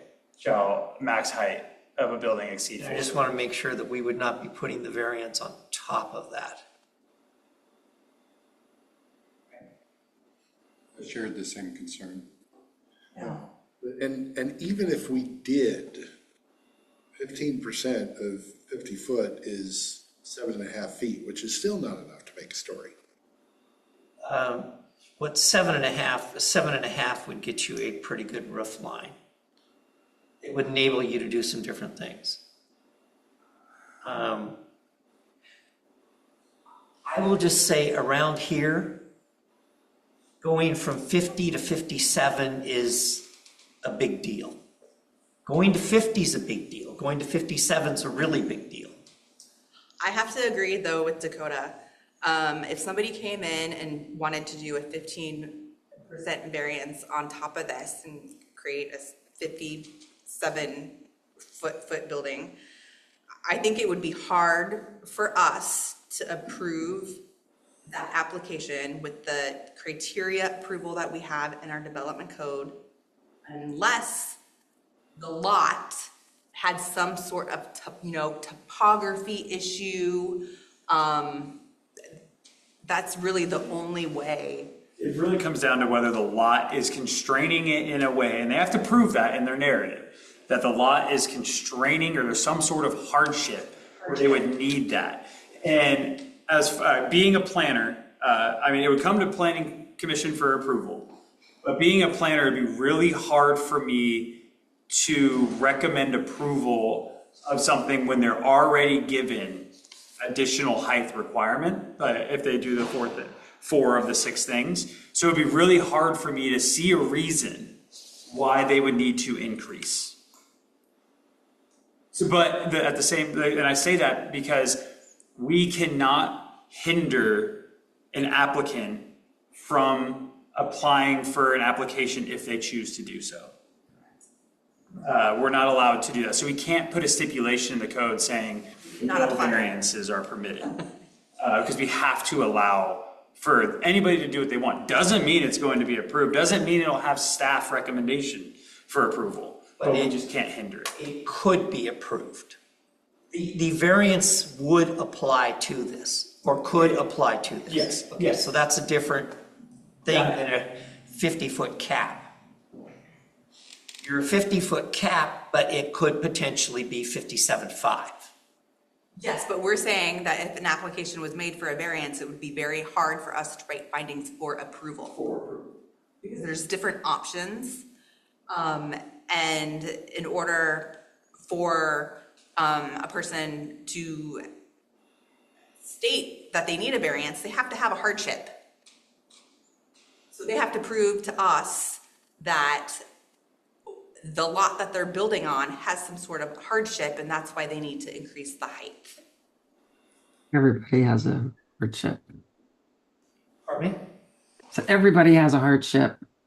That's why I always get cranky on some of these variances. It's kind of like there's always some, extenuating circumstance why they need the variance. This might sound like it's arguing over nothing, but I can tell you building height has been bantered and argued and discussed for many years. The biggest issue was when the high school built the auditorium and they wanted an orchestra pit, but they couldn't build it because of the water table. So they asked for a height variance of 3 feet so they could actually have an orchestra pit. Well, they probably. That was a hardship. That's That's a I was hardship. just about to say, That's a hardship. That's a hardship. But for somebody to come in and say, I need an extra 7, because it doesn't fit my design, or I need the extra, Or it doesn't but pencil out. it That's not gonna fly. And that's also where we as planners, that's where we step in, and that's where we try to say, hey, and this is a line that we use a lot. I can't hinder you from applying for what you want to. However, I can tell you how I feel it's what I would recommend as a planner for this application, and it would be a denial. So let's work on figuring out a way to where we don't need that variance. Because then we're getting into a spot where it's up to them. If they want to spend the money and go through the process, they can do that. But we try to talk to them before they ever get to that point and do what we can to pull them off of that. And I appreciate this. I just sometimes when you're writing code, you've always got to think about the next guy. Totally. Oh, for sure. Yeah. For sure. What are the implications? And I think we constantly always think about, okay, if we change this, what are the implications going to be? Yeah. And I appreciate you also like looking at this where, okay, because really, like you're saying, you have to think about when you're writing code, worst case scenario of something. You really do have to think that because you want to make sure, especially with development code, just anywhere, you have to make sure there aren't loopholes.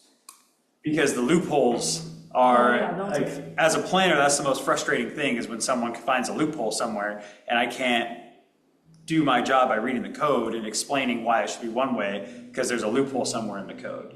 And that's why I appreciate the fact that you're scrutinizing over every detail because it keeps us from getting into situations down the road. So I do want to say that, and that's for everybody on Planning Commission because that's why we go through this process. Our job.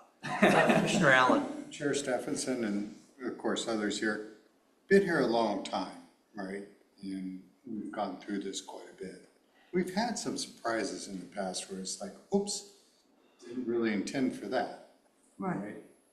It's happened. Yes. Can you remind me the zones that this is going to apply to, the areas? Yes. I can pull it, actually, I have it on this. It applies to our mixed use 2 zone properties.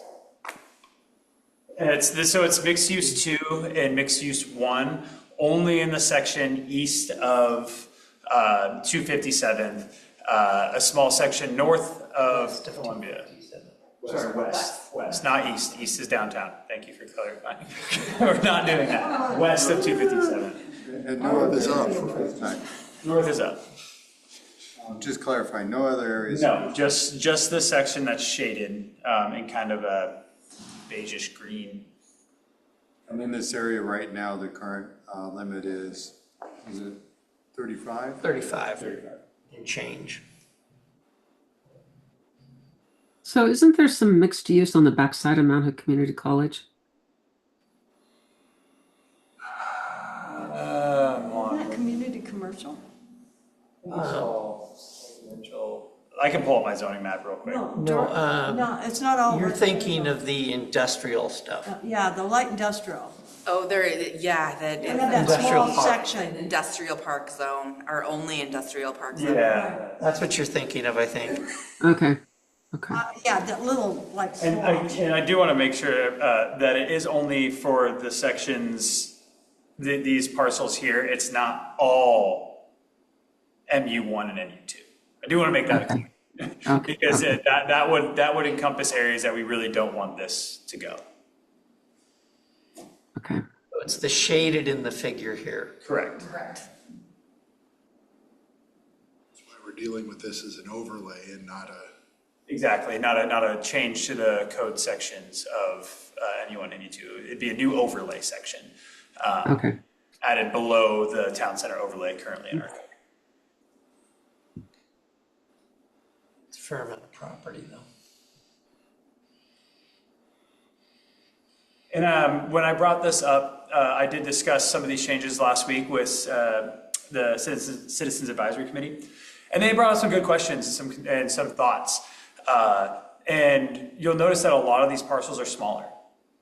And the thing is that this design, what we're going through right now, is really for mixed use development, multifamily, vertical mixed use, horizontal mixed use. That's what we're working on. So it's not really possible to do on some of the smaller ones, specifically right there, just to the south of West Historic Columbia River Highway, at the corner of 257th and Columbia River Highway. It won't really, we have the overlay there because the hope is that if they ever were to sell, do a lot consolidation and build mixed use, then we can apply this. But currently, if someone were to purchase one of those lots and wants to build, it's not large enough to build vertical or horizontal mixed use. So then the base zone standards would apply. It could not be done, or it could not be done based on the code that we have today. Based on the code that we have today. And so if a body down south of here ways happened to write something that said that that standard did not apply, then one could build on that parcel. That wouldn't surprise me. I mean, If the setbacks were changed, if that change were to come down from up above, then we would be required to follow that legislation. But currently, and just seeing how it's currently going and with House bills and Senate bills coming out, while they are trying to increase potential for development and more infill, that still all falls under the middle housing category. And all of those lots currently can have some sort of middle housing if they wanted to. So that it wouldn't, just from what I've seen, now I'm not saying that something couldn't happen, some crazy thing in the future, but just what I've been seeing as far as the amendments that have been happening to the housing bills and stuff like that for middle housing, they're not changing the requirements for what lots can do unless it's a single family home. That's currently what's happening because they're trying to create more infill. And those lots currently, just with our current zoning, can create that infill now with middle housing if they chose to do so. Commissioner Allen? From the last time that we met on the building height, is this only changing by 5 feet? Was it 55 before and now we're proposing 50? What's the difference between now and last time? I think we're capping it at 4 stories. Yeah, 4 stories. we're capping it at 4 stories, a maximum of, 50 feet. So how's that different than last time we met? What's the real change? The real change is the cap of 4 stories, and in no case can it go above 4 stories or 50 feet. Before it didn't say 4 stories, it just said 50 feet. I think it was always 50 feet. It's always been 50 feet. Always been 50 feet. But it wasn't capped as how many stories. Yeah, So 'cause they capped it at 4 stories. the only zone that is 55 feet is MU3. Correct. Yeah. And there's only one parcel zone then, that's the confluence. When people were testifying last time, weren't they concerned about the height? They didn't say anything about numbered stories. From what I recall, both in our previous sessions and also what was said last week at CAC, when people hear 50 feet, their brains go to 5 stories. Correct. And I think that was one of the things that this 4-story cap is intended to address. Yes, that is correct, because at our last work session on this topic, I was doing the math, in my head during the meeting, and the next morning, I went to my whiteboard and I drew it all out. And it's, it's very difficult, it would be very difficult to get to 5 stories. So why not just cap it at 4? I just don't remember, anybody mentioning stories. They were all. Right, it was. Exactly, it was all height. because before it said that it may increase an additional 15 feet. And currently, it's sitting at 35 feet. And so before it just said that it can increase by an additional 15 feet, making that 50 feet. But we didn't say anything about stories. And the reason why we're adding it is because from what I understand, what we heard last time, is a lot of people that, from what I understand, is that when they hear 50 feet, they immediately think 5 stories. And we wanted to show that it actually is less than that. And because it's less than that, let's just cap it at 4. 2 concerns were feeling blocked in, right? And the other one was view. Correct. And then, so we were talking about the top story being pushed back a bit. Yep, that's still in here. You feel from the street level as closed in, but that did nothing to change view. This is what I remember. Correct. And that's because through just some research that myself and others have done is that, I'm not saying this is just personal kind of going out there and taking a look, not like studying something. So I want to make that clear. I don't have any like data, but taking a look at where about 55 feet would be using Google Earth and things, that 55 feet, depending on, and even when you're on the hill there, if the only thing that's being blocked out of your view is the railroad tracks and industrial, the truck stops. Truck stop. The river is not affected. The view of the river, the view of the I-84 isn't affected. Camas. You'll still see those. It's just the lowest point that it would affect, and because where the houses are currently at on that hill, you just wouldn't see the industrial area. And are we still talking about that top floor being pushed back? Yes, Correct. Do you want to pull up a little like diagram? Yeah. Because I think that shows it quite well. Commissioner Wilk, are there currently any 4-story in Troutdale? Yes. yes. Fox Ridge. Which I'd call 3.5. I think it's technically 4 4. because they have the ground floor. It's on For the, parking. It's the only one building though. It's technically 4, and it is what, 50? It's over 50. Over 50 feet. It was, And they have the variance for the topography of the site. it was because of the hill. Okay, well, just for illustration, I knew there was 4-story in Fairview Village, so I went down the other day and look at it. That's a lot of vertical wall, 4 stories. And that's why we want to have. That's why we put in the standard for a different kind of vertical plane. So these are some new graphics, and these will kind of get a little bit to help us kind of get a better picture of what we're talking about here. So when we talk, and again, they have to update these. Meg's still updating because this shows 5 stories, and they know that. So this top, just imagine this top story is not there for the purposes of showing this. But this is showing where if this is the step back right here, where it would have to push back. And the pushback is at 70 feet? It is anything over 35 feet. It would have to be pushed back. It would have to be pushed back 10 feet? 10 feet. For every story above 35 feet. Which we're only allowing 1 anyway. Correct. Correct. So if you go back to the other like vertical profile. Oh, yeah, I can do that. This one, or do you want the other? Yes. Yeah. So this one actually shows it quite well. So that the bottom floor, the street level floor, has a high commercial ceiling for retail use. Mm-hmm. Then you have another story above that could be for residential or office. And then the next 2 stories are pushed back. and you can actually see the little balconies there.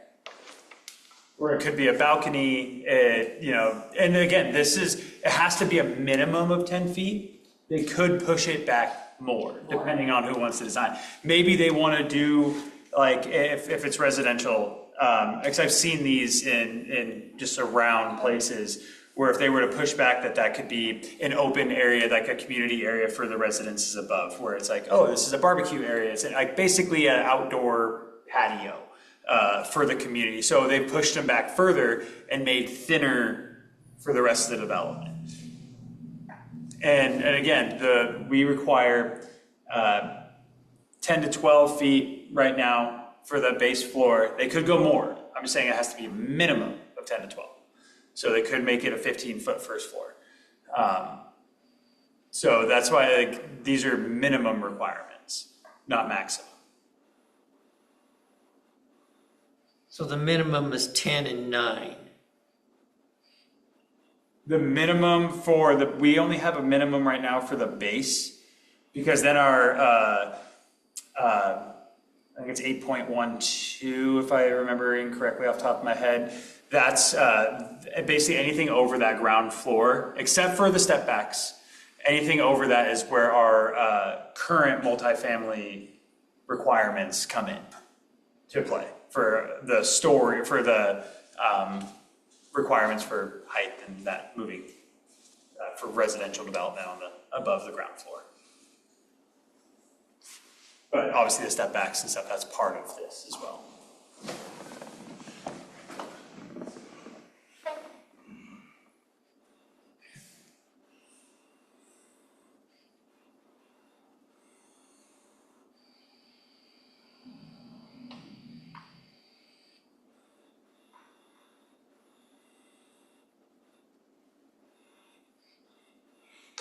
You talked about because I know one of the other things that was mentioned last week was the transition. The transition, that's what I was going to come to next. Because that was the other thing that we had heard. And also, I'm just going to show this. Mig's going to be working on this, and hopefully I'll have it in time. We will have it in time. But there was a lot of discussion, especially about this large parcel here, right?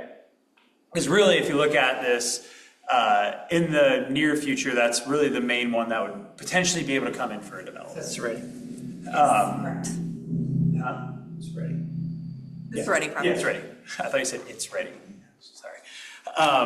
And so I'm working with MIG. They're coming together with a proposed site plan for what this could potentially look like with using these standards. And the reason is because everything to the west is residential. And that's where we talk about in this, the proposed development or the proposed amendment, that when you're within so many feet of a residential property, say you're at that 50 feet, you have to step down. So it transitions to a lower height as you get closer to a residential property.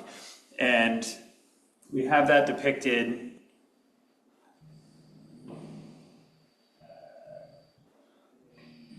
So this is the one, sorry, this is going back, where it says first floor, 10 to 12 feet, and then it has the 3 stories with 10-foot setback, 50 feet max, 4 stories. This is depicting a flat roof. That particular property extends all the way from Olsey to Historic Highway north. Yep. So what's going to be in between to? So that's what MIG's working on putting together, is that because we want to show that it would be both street frontages would have these development standards, and then in between them is where you can have either the road that goes through with the parking is in that middle section. Land parking lot? No, not necessarily, and that's why we want to show that that's how that behind parking. That's where you have you can have your courtyards. That's why we want to. I'm working with them to pull together that because I think it'd be a really good way to show this is what the proposed changes could look like on a vacant lot in the area. And so they're currently working on that right now. They just didn't have it ready in time for me today.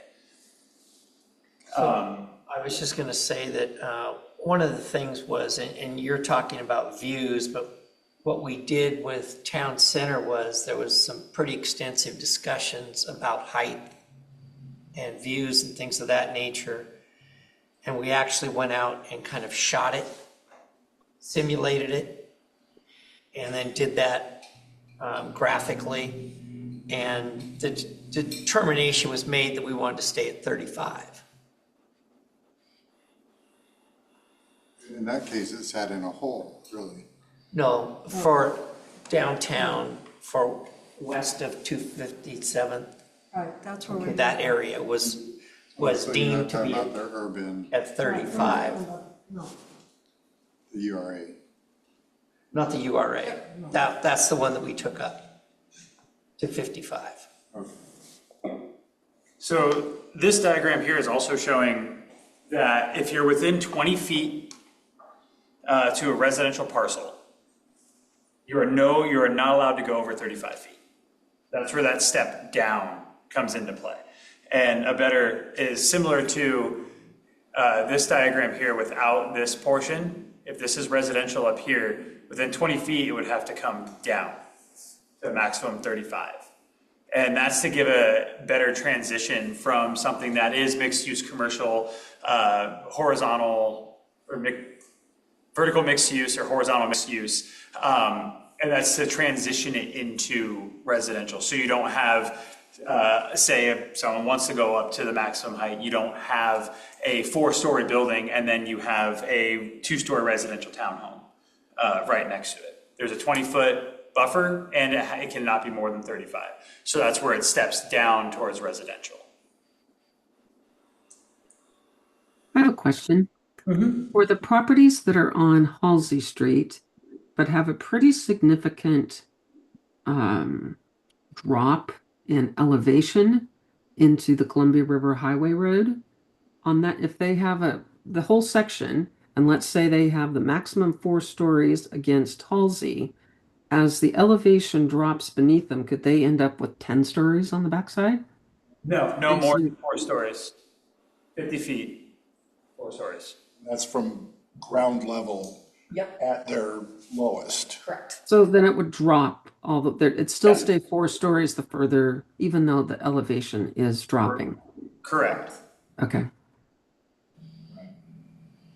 That's also, because I know, I think Commissioner Glantz, I think you brought that up before, so we had a lot of discussion about how that would look and how to calculate that. I think that's also where the 4 stories does come into play a little bit more too, so you're not having, like you were saying, a 10-story building, but it only shows 4 stories from one side. Similarly, I know that there was similar concerns with the Home Forward build, looking north, because that south building is still a 3-ish story building, but from looking north at it, you only see 2 stories because, I mean, from looking at it from the south, basically the bottom story is subgrade. Yeah. So Commissioner Glantz, are you referencing the property line actually goes down to where the railroad track is? So you've got some that are at Halsey Street level, and part of the property is down lower where the railroad track is? Like some of the ones right around in here, especially, where they're up against both Halsey and the Columbia River Highway, and there's a definite slope.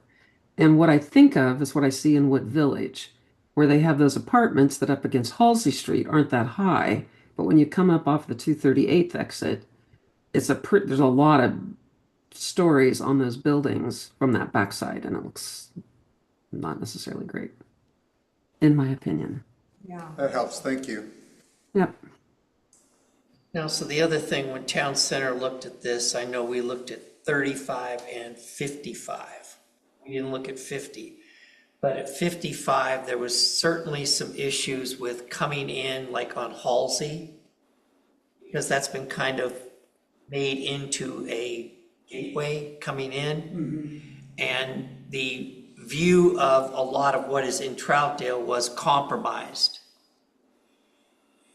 at 50, or 55, I should say, 55. And I don't know what it would be at 50, but certainly I know that was an issue for a lot of folks. And I think that's also why we took into it, because we heard that, especially doing some research on the last project, looking deeper into that. And that's also why we decided to do the step back, is to open that up, because the bluff is important, especially when you're coming into downtown along Halsey. You want to be able to see that. And we don't want it to be narrowed in. So that's why if it comes up, we want it to be opened up more, where you still have that. If anything, the hope and how my mind works is that it would it'd like picture frame it type thing. If they were ever to build to that. And again, this is only if this height requirement, this allowed additional height, 15 feet, 4 stories, 50 feet max, is only if the applicant does 4 of the 6 public amenities and knows that they're going to Planning Commission for approval. Can you bring those up again? And I'll just say, not all of them, 4 conditions. but certainly, I mean, I think these things are important, but these are, public art installation visible from the public right-of-way. Does that mean we get a giant? Okay, I mean, I guess in a 10-foot bench, some of these I just think are not really gonna kill anybody to do them. I think they're pretty easy. I think some of them are more challenging, but, enhanced architecture, we'd have to write a standard for that, and would that be enforceable? Yes. It would? Yes. Even at the state level? Yes. Because I thought the state said we could not enforce architectural standards. That's middle housing. That's anything, That's middle housing. that's anything for residential to quadplexes. We are talking here about mixed use development, which is a different classification of building type. The other standard you are referring to is for multifamily developments over 20 units, and these are mixed use. That's specific for just apartments, not mixed use. So this is for mixed use development. So these standards still apply, given the state. So there's just not a standard for this yet. In our code for these properties, no. So just for awareness, for mural, I don't think you can specify content. You can't specify content. I'm just saying, I think, you've got some of these, and yes, there's some work, but it's not like putting in some of these things is really, I think, huge. You're buying a piece of art for the community and putting it up, that's great. You're putting in a bench. I mean, I think these things are factors, but it's like to use these to increase the height. I don't know that the benefit to the city is. What would you consider some extra benefits? This is the stuff that we heard during our public engagement feedback. Right. I mean, we can have a conversation about, extra public benefits that planning commission would like to see in the code. We can make amendments. This is just a draft. Yeah, this is a draft. We should be having that, this conversation. So the content part, we can put shall be approved by Town Center Advisory Board in there. That's currently in there. I think it's a legal thing where it's considered free speech and you can specify content of the mural, and so you lose in court. That is something that's, I get what you're saying, that's kind of like a sticky area. However, for things that are considered public art, they can be approved by the city. You can't just put it up. So that there was a lawsuit, I'm not gonna remember the name of it, but I wanna say 5 or 6 years ago. It's the Gilbert case. The what case? Gilbert Yeah. case. Where if it's public art, then it does need to go through an approval, so that way there's not lewd and obscene gestures or things like that. Now, we can't say, hey, you can't specifically do X, Y, and Z. There'd be standards that would be set up by the Town Center Advisory Board that they would have to meet in order to be, meet requirements. And I think that would be something that the TCAP would put together for what, and again, if they're doing this, if a developer is wanting to do that because they do think it's easier, say, then it would behoove them to do something that that TCAP wants to see. I don't read this where it addresses content at all. The mural or public art installation visible shall be approved by the Town Center Advisory Board. It says they're approving the art. It doesn't say they're approving any content. But that could be a sticky thing if it's a mural. Well, or anything else, Yeah. really. I mean, Or art, the art is synonymous with its content. I mean, you can't approve one without the other. And the Gilbert case seems more recent than when we were told for art that we were approving in town. Prior to that, we were told that, oh, you can't discriminate against any kind of content because it's considered free speech. And that was a legal opinion. Right. So maybe something's changed since that. Well, if it is content, I think there's going to be a challenge there. If we're going to be addressing content and making decisions about content, I think we'd be in trouble. I think if we're making decisions about a piece of art in general, right, a flower or whatever it is, I think we're probably good. And I think that's where the standards that maybe TCAB sets up would come into play, where it's not content based, but it does have to tick X, Y, and Z boxes in order to be considered for approval. And I think there's a way to go about that without, you're not critiquing the content of what's on here. We're critiquing it for these other reasons. And therefore, it's either approved or not approved. Things like color palette, longevity, materials, et cetera. Right. Do we have to have something about art in there? I feel like that's just opening up a can of worms that the squeeze isn't worth the juice. This was one thing that was highly rated during our public outreach, was public art. Were they thinking historical nature or what? People just like seeing art. If it's 406, they don't have to use that one. You might not use that one, so the public's been swindled. If you only have to use 406 to get the fourth story, Right. they don't have to include the art one. They don't have to. But it was one that was highly rated. We had the public choose between a list of a bunch of things with examples. And these are the ones that were the highest rated out of all of them. It's kind of like being on an airplane and somebody's playing music. Everybody wants to know that they have music, but they don't necessarily like what everybody else next to them plays. I mean, that's true of any, Good point. of any public installation. Are these in order of the preference No. that they came in? Okay. I just don't want to end up being that city that, ends up in some Supreme Court ruling. We won't let that happen. Yes. There you go. Famous last words. You have us on your side. Yeah. They have to go before the Supreme Court. We don't. It's just, Well, and developers, honestly, I think developers aren't gonna wanna spend money on art installations that are gonna annoy too many people. and we can't ask for Banksy. I mean, that'd be great. I'm looking at If they wanna pay that bill, You stole them pretty quick.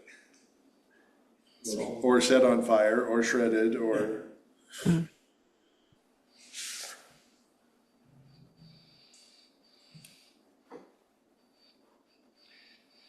I mean, I like the added weather protection. That's so practical out here. That was also very highly rated, was the added weather protection. I think that might have been the highest one. I'm confused by the roll-up door. How's that? They're pretty popular on mixed-use buildings. Yeah, because then they can open up to the street and have people pass in and out without having to have a door that swings in and out all the time. This way they can open up and they can let people wander through. I see a lot of that where they, Like all those roll-up doors that they've got at the Troutdale Station food trucks. Yeah. Good weather, they just open everything up and. They originally became really popular when older industrial sites were rezoned and then turned into mixed use and more commercial. That's they didn't want to pay to close a large open that used to be for some sort of, maybe a garage or some sort, or a loading, an unloading bay. So they just put in a nicer looking one, and then it became very popular, especially with restaurants, and for people to be able to come in, come out, see what's going on inside. So now places are just doing it as an added amenity, because it does bring opens up the space, and brings the outside in. I've seen the nice ones and I liked them. I guess the first thing that jumped to my mind was the industrial metal rusty door. Yeah. That is for delivery. That one I didn't get. But they only have to put in one door Right. in a building. I mean, that's pretty easy to do. And then plants, so it would have to be 80% of the trees are on the secret list. And what if they're not doing this standard? What would be the percentage of the trees at that point? I'd have to double check our current standard. I want to say then it would just be based on the base zone standard for landscaping. Okay. But I can't remember what it is for MU1, MU2 off the top of my head. I want to, I'm not even gonna say, because I'm probably gonna be wrong, but I want to say like 40 or 50%. Without pulling up the actual standard, I could be way off. See if I can find it really quick. How do we keep our characteristic look, feel, that sort of thing? you mean like, how's it transition into the downtown area? Is that what Yeah. you're saying? Yeah, compatible. Building, materials, So color palette. building materials, color palette, but also just because this is an overlay in this specific section, town center still overlays this, so it's kind of a double overlay. They have to meet standards for both. So the town center requirements, basically Appendix A of our code, because we haven't gotten to the point of actually incorporating Appendix A into our standards. We'll get to that with all y'all sometime soon. But that still applies to these properties as well. So it's just an additional standard. And in the Appendix A of the development code, it has a specific materials, types, color palette, I think it's earth tones, within that Appendix A. So we're not gonna get like a fuchsia pink. Exactly. Unless it's art. Huh? Unless it's art. Well, unless it's art, I would have to approve it's that. gonna, Art Deco. Art Deco. Okay, I get 6. 6. I get 6. Well, I get 6 too, I think. I like 5. I agree with that. Yeah, I like You know, so that. what exactly would those standards be? So someone's writing those? Sorry, which ones? Varied roof lines, balconies, bay windows. We currently have those standards. So we're using those. Yeah. Okay. Those still apply. Okay. Step down. It does say somewhere, because again, that's just for the height bonus. It does say somewhere up here, I can't remember exactly where it does talk about the design standards. Yeah, right here, upper stories, design standards section 8.150 of this code. Apply to upper stories of building facades, exterior building above the ground floor.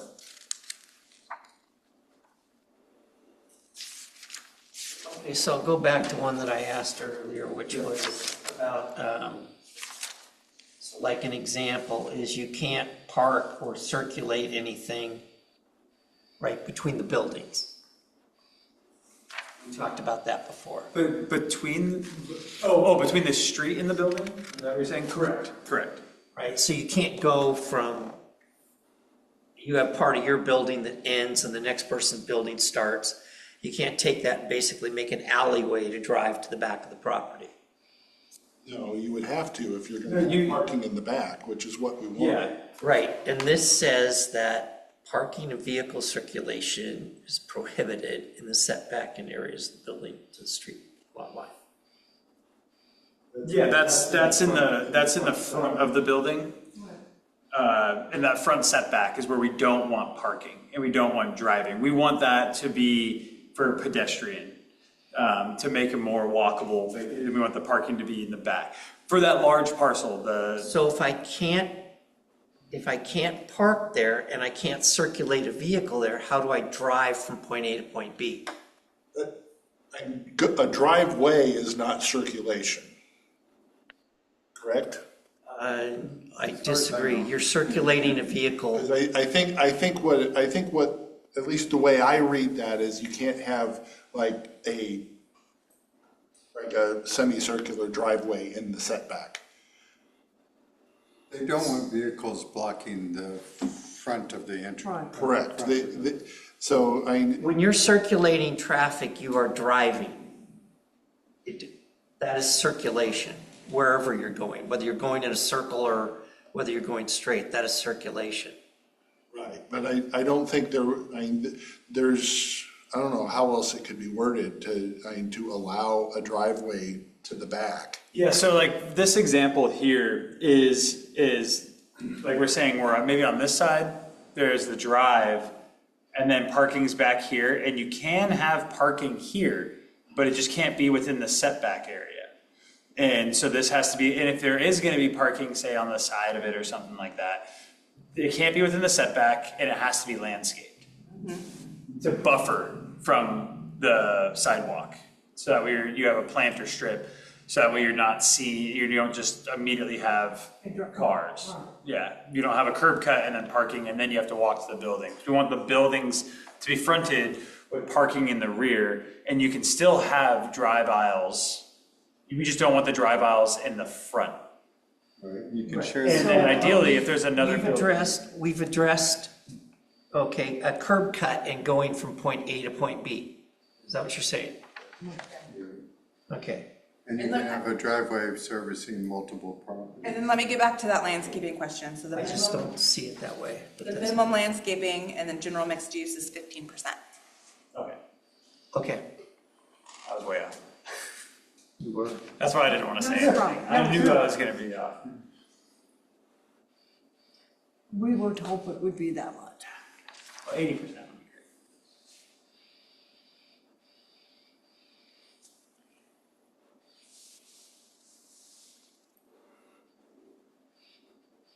Yes, if they have comments. Commissioner Glanz? Yes? Any comments? No? I've already made what I was concerned about. Well, I do want to say that we have definitely listened to the planning commission. We've heard all of your concerns. You've, heard the concerns from, the general community and other committees as well. And we really have sat down and tried to work through these issues to, come up with some design alternatives that we feel would work. And I do want to just ask one more time, is there anything that what we currently have that you think we should change, edit, make adjustments to? Because then I'll get into what the next steps are for this, if not. But I just want to know that right now, if there's anything that you all see or have heard or anything like that I know, and like I said, I appreciate going through it, everything, but is there anything that you think should be amended at this current point from on this draft plan, so we can make those changes and continue forward? What was the sample size? I'm having a hard time thinking that the art's going to work out. So I was wondering what it was, the sample size of people surveyed. I think we had, at First Friday, it was a mix, so we had at First Friday, I think it was 20? Yeah, it was in the low double digits. It was lower. Then we've also had this on, we've talked to the CAC, we've also had this on the website, and Mailers did to all the mailers property out to owners. all the property owners, to try to continue to collect more feedback. I have this may be off the ball, but is there a height limit for art? Because, not saying that it's not bad, but to have a large, like The fork. the fork, I mean, it is big, but is there a height limit? Because that may obstruct, I mean, a mural's different, but a actual art object, Because this is, I would say because this is coming, well, Dakota and I would, if somebody comes in with an application, let's say hypothetically speaking, we pass these standards and the application comes in, an applicant chooses, they want to go higher, so they want to apply 4 out of these 6 design standards and they choose the art one. We would we would be having these conversations with the applicant about, you know, what kind of art installation, they how want. much is it gonna obstruct the sidewalk, how much? Correct.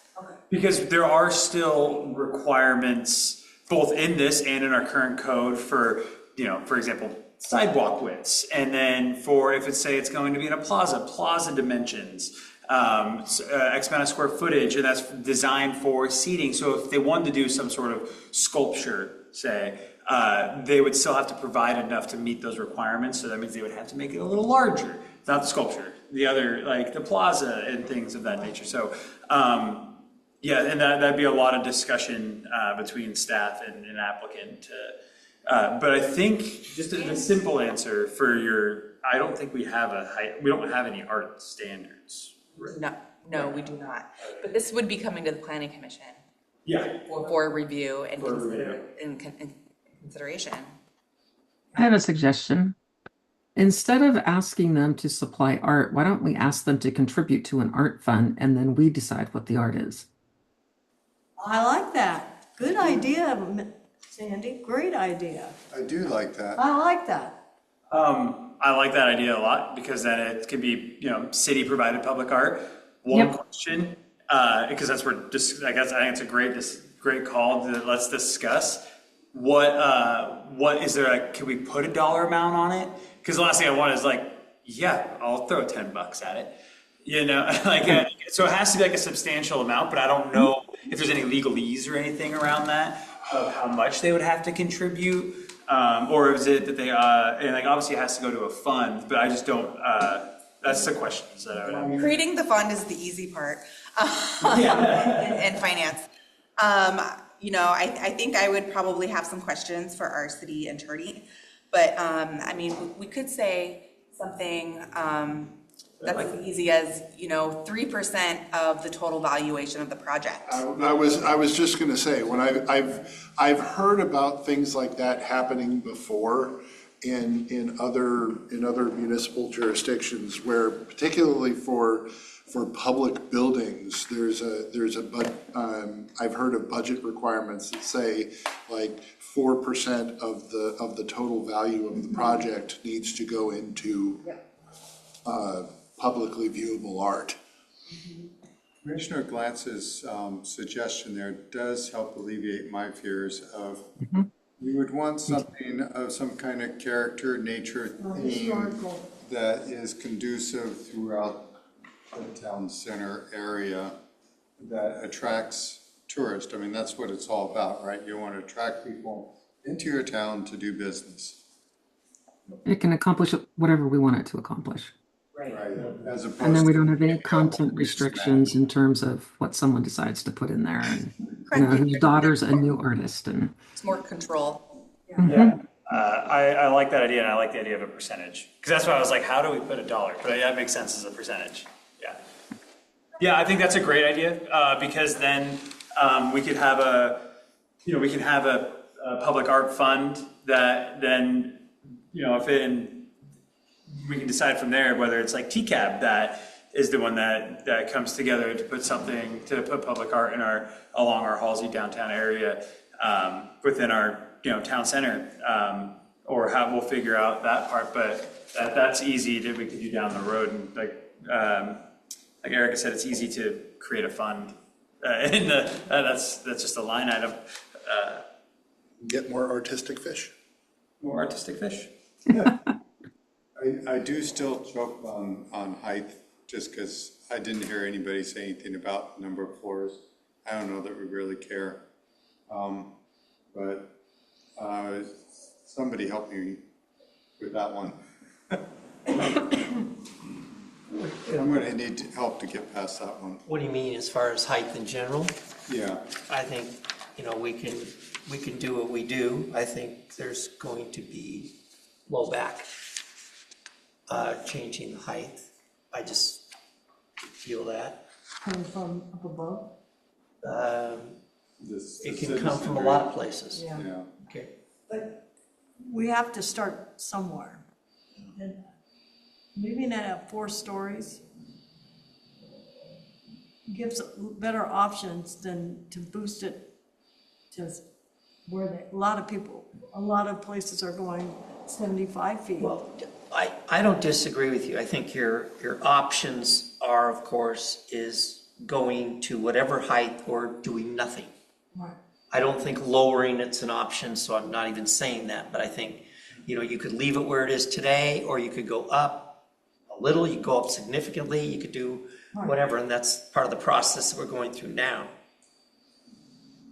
The visual impact, at least in my view, the visual impact between a difference between a 4-story 50-foot building and a 5-story 55-foot building is a big difference. The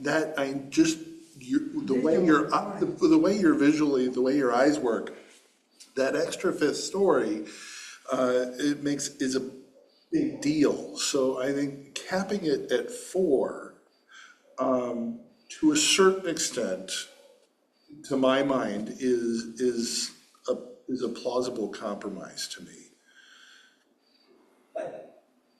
Okay, and I get it. A compromise for who? Between what we know the developers want and what we're doing, what we're trying to do, which is attract more ready development, and our citizenry who doesn't want to be hemmed in by skyscrapers. And I agree with you. I know what the development community wants. I just have to say this just for the sake of being devil's advocate, is we didn't change the rules on the developer. If I bought the property with a 35-foot height limit, I did that knowingly. And I'm kind of talking out of both sides here, but I did that, and if I can't make that work on 35, whose problem is that? Is it mine or the municipalities? Well, in my world, very rarely does the developer actually live there. You buy a property from somebody, you make a plan, you develop it, and you're out of there, you leave, you're on to the next thing. I mean, it's not your town, right, typically. I think it depends, Some it is, and you're right, some people, it's like you don't even know where they're from. Some of our local business people that you see especially active, maybe more towards the Fairview area than you do the Troutdale area. But I just, personally, it doesn't bother me that much. I know it bothers a lot of people. I know things like even the Bremick complex that was built on 2nd. There's a lot of, comment over that. A lot of comment over Fox Chase. Anything that's pushing a height limit, there's a lot of comment on. Yeah, and eventually those people aren't going to be here forever. But I think some of them will come back and haunt us at some point. And my other feeling is that, I mean, we're going to have a not insignificant portion of the public that has issues with whatever look we come up with. I know, personally, like one of the things that I think driving through a city, I hate the look of is row housing. Just an endless row of townhouses. I hate it. But we end up with a lot of it anyway. And I live with Not it. if you have standards for townhome blocks. But, point taken. But you get my point, so I think by implementing some design standards like this to break things up visually and give it some character, then I think we'll be doing our job to bridge the best of both worlds, or at least do the best we can with the hand that we're dealt. So, yeah, so we've all visited or been through towns where, you know, it's a nice place to be, you like being there, and other places where, don't really care about this place, right, as you mentioned. But the real question, and this is more for planners, right, is how do you get there? You know it when you see it. Yeah. How did they make that happen? Well, and if you, Standards watched- and working together with the developer. well, and I've seen Wood Village and Fairview along Halsey. They have this, like where Bumpers is, and they have that little complex right there. It looks really cute. Then on the other side, they have business downtown, business on the lower floor, and then they have 3 stories above that. And it doesn't look, to me, but it's straight up and down. There is no architectural anything. So that, to me, is my eyes don't know what to do. Yeah, and that's where the Right, the top floor setback, setback. and I know I've mentioned this before, but I've lived in some extremely large cities, and as a pedestrian walking down a street, having having 2 floors to your side, and then that it's a larger building, but the next couple floors just sort of disappear from your immediate view. That makes all the difference in the world. So what you're referring to is Dean did do a class act development there, right? He But did. there's no consistency. No, there is no It's consistency. so broken up that It looks, The brick ones? no, the Fairview, Wood Village area is just, it's broken up so that you don't get a consistent look or a feel like, hodgepodge. yeah, like somebody just threw it together and didn't think about it. Because then you go down the road, there's Target, The village. the Village, you have all that. Yeah, And no. it just doesn't make any, there is no cohesiveness when you go. There is no sense of, I don't know where I'm at, let's put it that way. Right. There's no, We don't have any corridor standards, like Right. design standard, no theme. Right. right? So that's what we're trying to get to here through this Right. project. And I do agree, when you're looking, I've lived in larger cities where they're straight up and down, and all you see is about this much of the sky when you look straight up. So when you have it staggered, it does make a difference. And you can have a little patio with bushes, you know? I was just gonna say, not to mention, it's a fantastic living space for the people who are on that Right. on that floor. Well, I'm here because a lot of the places in Portland equal depression for me. And that's just an individual characteristic, right? Where do you, as an individual, find peace, right? Some people love, give me tall skyscraper city a little bit. hustle and bustle, they love that. I'm more on the quiet end, and that's why I'm here. Right, And that's what a lot of the residents fear is right. having to change too much on them. But I don't think that's to me, that's not, it's a big change. But with design standards and as long as it continues down and makes a connection to the rest of the city, that, it's better than hodgepodge. That's a very key point right there. The change is inevitable. I think, Right. putting decent design standards in place, will mitigate Having a some of that skyscraper, change. I mean, Okay. how tall is, Edgefield? Do you know? The top? Oh, their main building there? Yeah. Oh, shoot. Because that's a tall building. It is. 45, I think. Yeah, probably about 45. 45 here. Yeah, but it's got character. Now, see, It's up on that the- wouldn't be bad. Compared to cars, it's about this tall.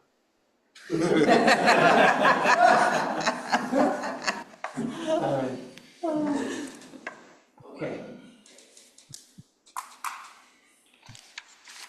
Well, thank you for this discussion. Thank you. I I'll think, just say, just to get this out, and we can talk about this independently, but I still don't think, when you look at 4.720 A4 sub 1, okay, parking and vehicle circulation areas are prohibited in the setback area between the building and the street line.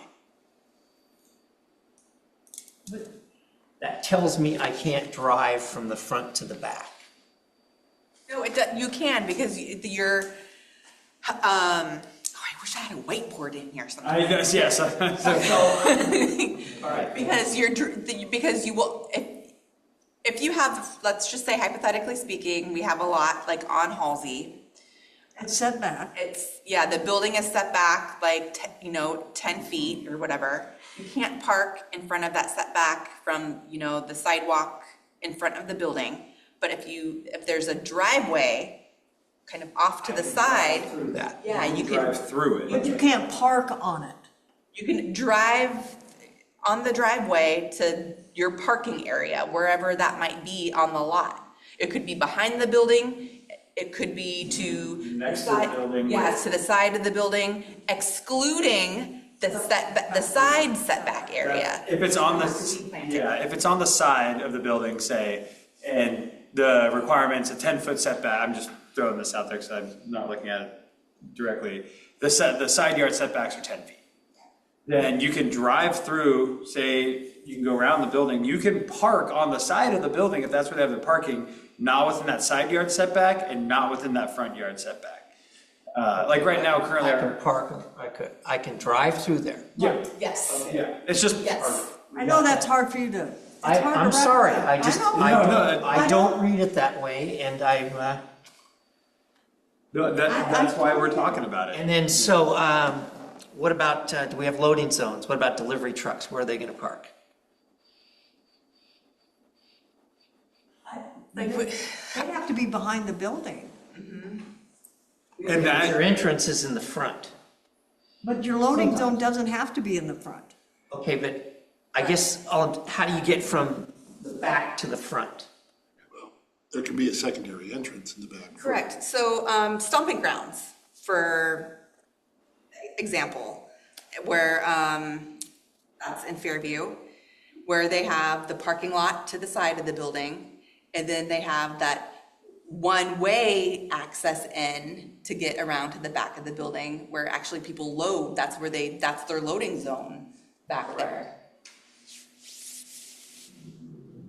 It would, I mean, through an application process, all of this would be. yeah, because The like, loading zone would be worked out and the parking area would be worked out, but. because currently, and that's a great point to bring And up. of course, we wouldn't see it, right? Because it's part of the county's evaluation of the loading No, zone. not necessarily, because like in our current downtown, like if you look at our town center plan, it calls out loading zones. Currently, there's one loading zone in our downtown.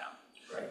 which does cause issues, because we don't want to take away parking, but it does cause issues, and that's why then there's a time requirement of when you can and cannot load and unload, get deliveries. And it's When is during. that? If I remember, I can look it up real quick. It's, I think it's between 5 a.m. or 4 a.m. and 6 a.m. or something like that, currently in our downtown. You can't get, No, that's when you have to have your deliveries. Okay. Not during. I know what you're gonna say, Danny. They're talking about, I know what you're gonna say. what, People are not that's not following. reality? Yeah. That is not reality. She's on to us. I'm just, No, because, I would just like to write something in maybe that's a little more practical. That's all. That's probably got a little bit better chance of, happening, I don't know. say, could there be something said that if you're parking behind, if there's parking behind, that you also have to have, not required, but suggest you have your loading and unloading in the back of the building? I would say that this is very simple, that they need to provide a loading, or they need to provide a site plan that shows where their loading zone. Yeah, I would agree with that. Typically, loading is not near the entrance, the primary entrance. Right. You really try to avoid So they that. would need to show that on a site plan, and it would be reviewed by the planning commission. Yeah, loading on our current code. We missed this during our omnibus. That's something I got marked. But that makes It more. calls out chapter 11, which we don't have anymore. Our current code for loading facilities, loading areas shall be screened from public view, public streets and adjacent properties in compliance with applicable provisions of chapter 11. That's no longer there, so that should be, we gotta update that again with another omnibus. Required loading facilities shall be installed prior to final building inspection. Driveway designed for continuous forward flow of passenger vehicles. So it sounds like they do have to show it on the site They plan. do have to show it on the site plan, and there's exceptions and adjustments, but they need to meet all of the following. And there's plenty, and that is, infrequent, less than 3 operations may occur daily between 5 a.m. and 12 a.m. Yep. So there are stipulations for loading zones, and it does have to be shown on a site plan. And I totally understand what you're saying, because it is called out. And you know that you virtually have no control over when deliveries arrive, right? We understand. Yeah. Okay. We can just try to make loading zones. Sorry. That's all I can do. Code enforcement. Well, loading zones take up a significant amount of room for a spot that isn't used most of the day. So is there a way of navigating that by saying you could only have loading and unloading certain times in this spot, otherwise it's parking? I will say this, if you've got a very vibrant commercial area at all, You're unloading all the time. you are loading and unloading all the time. Okay. You're unloading at 8 o'clock at night, so you're you're saying we unloading don't at have to 4 worry o'clock about in the morning, literally. What? So you're saying we don't have to worry about it? Vibrant businesses are used to navigating that kind of logistical. I just wish our businesses had more trips. Right. But what you're saying is there is, and you see them a lot of times, where it's loading zone from this hour to this hour, and then it's parking. And if there's a delivery that comes during those parking hours, they better Figure it out. hopefully that's open. But if someone's parked there, because there's usually signs that are posted on loading zones where it says loading zone, no parking from like Monday through Friday from this time to this time. I guess my point is, okay, if you're looking for some forms of retail, you wouldn't be able to do it.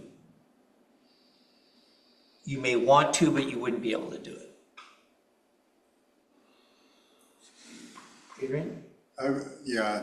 I think, That's it. And it really just depends on the business and the plan that they put together with their own logistics. Planning that out is part of running a business. Right. And I'm saying that when we plan these out, this type of thing would be very difficult to operate in depending on what type of business you were running. If you're running something that's high traffic, it would be difficult to do. It could be. I would agree. How many times have we gotten deliveries at the time other than what we specified? They just do it, right? Yeah. I'd certainly like to be too busy. Busy enough to have problems. Okay. So when you get businesses that decide to be closed on Tuesday. Yeah. That's when all their deliveries show up. And I think it's a lot of the businesses that I know of that are closed Mondays and Tuesdays, specifically because that's when they get all their done. During the restocking. So with this, thank you again for all the comments and feedback. And I will go back to our consultant. We'll talk through some of these things. I'm making some highlights in here. Maybe talk about loading zone, stuff like that. But as far as next steps with this, where we're currently at is we are scheduled to, and we can change things, but where we're currently at right now is take this back, work with our consultants to get a draft that's ready for a code amendment package. That being coming to Planning Commission next month on the 8th for recommendation hearing to council. How does that sound with everybody? That's where we're currently at. We're still, right now we're tentatively scheduled for May with City Council. However, that may change given there's a lot of stuff going to City Council meetings in May, so it could get pushed out a little bit. Everyone, that's acceptable to you? Right. Thank you all so much. Yes. Oh, thank you. Great discussion. These are Great great things discussion. to bring up. This is exactly what we're looking for in these several meetings, and thanks for bearing with us with all of these work sessions, as I know it's a lot to. Yeah. talk And about. We want to get it right. Yeah, exactly. We'll see how it goes. I want to get it right too. It's important. Thank you. All right. Next. All right, I have two updates to give you. So the city has had a vision for quite some time and has done some preliminary work about an above-grade crossing located out here at 2nd Street, above 257th, that would connect to 257th and Halsey, a landing or some type of pathway down to Halsey and what that would look like. The city, we received a community paths grant through the federal government. We spent a year going through the procurement process. We selected a consulting team, Parametrics. They actually did some of the preliminary planning work with the county, when the county did some preliminary design work to see what the constraints are for the possibility of a bridge in that location. About 2 years ago, I believe. So they're the consulting team on board for this project. This project is going to be kicking off later this month. Actually, I believe our planning meeting team is on the 31st. And we have a good project advisory team made up of the county. We have a Troutdale resident, Nick Pelster. We have Adrian Kester representing the CAC and Planning Commission. We have Home Forward, who's going to be sitting on that committee. The property owner of Troutdale Food Station, Multnomah County, a representative from Multnomah County Bike and Ped Committee. We have the Reynolds School District, their transportation planning manager. Sorry. We also have downtown business representative and McMinimans, and I'm trying to get a high school student for a student voice on this project. But what this project does is it's really a feasibility study. Will a bridge work at that location? And if so, what would the landings to this bridge look like? And what would the bridge itself look like? So we expect that this process will take about 8 months. There will be a lot of public involvement through this process to, to ask, we'll have different design types, for a bridge structure. So there'll be a lot of different conversations with, what do you like in this, this design? What do you not like, until we get to a final preference. And this feasibility study will also look at some preliminary cost estimates for a bridge and funding opportunities that are currently out there. If there is feasibility, if a bridge can go in at that location, and if the city council wants to move forward in the future. And those are the questions that we will be moving forward with. Well, and one big question is, when you're coming down that hill and you see that bridge, you're gonna miss everything that's on the north side. Because when I come down 257, I can see the hills. Now I'm gonna see this structure.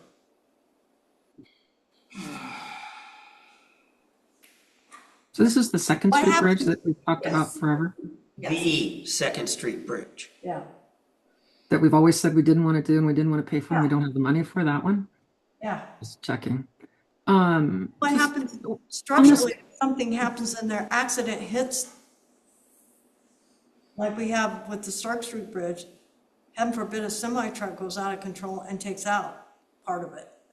Well, I mean, anything that gets built that complies with current seismic standards, I mean, short of an explosive truck, is not going to take out a bridge like that. This is Well, Troutdale.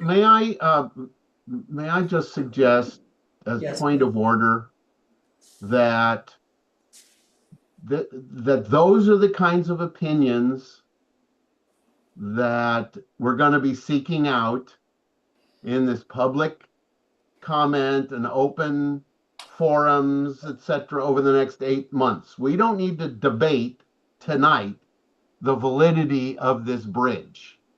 That's exactly the kind of input that you should be providing to this committee, which is already established. The federal funds have already been received. They're going forward with a study. So let's, and I'm going to ask, I have got a very early tax appointment in the morning. So I'm wondering, may I be excused? You can be excused, but I think everybody has their own situations in their own lives. Okay? Yeah.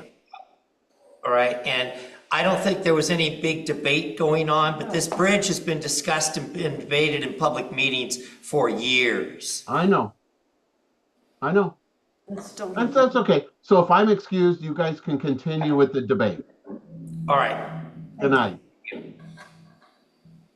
Okay, I'm done. I just want to state that, because we really, I'm with Sandy, we've kind of beat that horse a lot lately. I have a question. These meetings that the assigned people are in, are they open and are they listening to the public every time? And how are those meetings publicized? Yes, so those meetings will be publicized on our city's webpage. Our first meeting is going to be in person, and then the following 2 meetings will be virtual. So no one can attend the first meeting virtually to make comments from the public. I thought that was a Oregon statute that we had to allow for that. We can make that happen, Sandy. Okay, thank you. When's the first meeting? 31st. 31st. And then, is this being affirmed through council? Yes. Okay. So we don't need to take action? Nope. Okay. So, and will you send out an email and let me know what time this meeting? Yes. Yeah, you too, please. Yep. I can definitely make that happen. Send that to the group. Okay, in case they want to debate it further.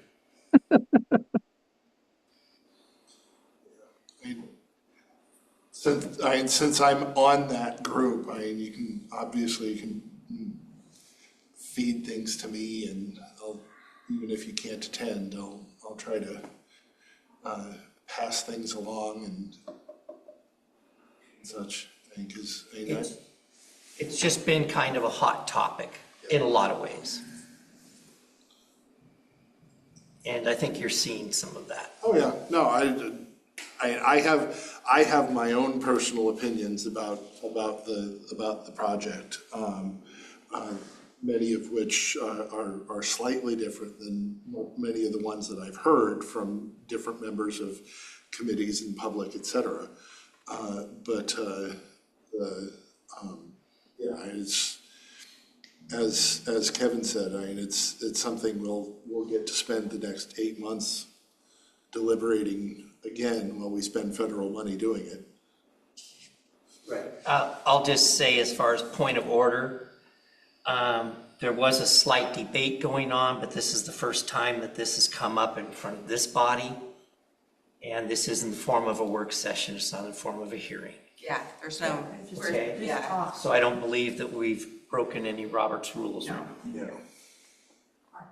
Second update here, we are kicking off our update to our economic opportunities analysis for the city. This is a technical document that's required by the state. It needs to meet Goal 9 regulatory standards. Our EOA here in Troutdale hasn't been updated since 2010, 2011, so it is very out of date. And if you don't know what an EOA is, an EOA really focuses on jobs and employment here in Troutdale. Do we have a land supply for a 20-year planning horizon for those jobs? What kind of jobs do we want to attract? How are we going to create partnerships with our local schools and community colleges and businesses to better retain and grow businesses here in Troutdale? So it's going to look at all those questions, and we have another project advisory team for that project as well. That project team, we have the Port of Portland, we have the City of Gresham, we have Mount Hood Community College, we have Reynolds School District, we have McMinimans, we have a Troutdale City Councilor, we have a TCAB and CAC member as well, and then Tanny, Chair Stephenson here, will also be on that committee. And we have FedEx as well. So we have, I'm trying to get a good, diverse group of folks for both of these committees. Who just named from CAC? Will Knight. Yeah, that makes sense. Didn't we have a study in the last 4 years that I remember debating because it asked if you drove outside of Troutdale for your job, and we decided that it could have been better worded to say, how far do you drive? Are you commuting to Portland or are you commuting to Gresham? I'm pretty sure we did. And it's maybe been like 3 years since we did that, 4 years. I wasn't here during that time. Would have that been part of the transportation plan? That's what I was It wondering. could have been part of the That's what I thought it TSP. was. That could have been part of the TSP update. Because it was like 98% of Troutdale drove outside of Troutdale for their work. And it was like, yeah, but that doesn't mean they drive to downtown Portland.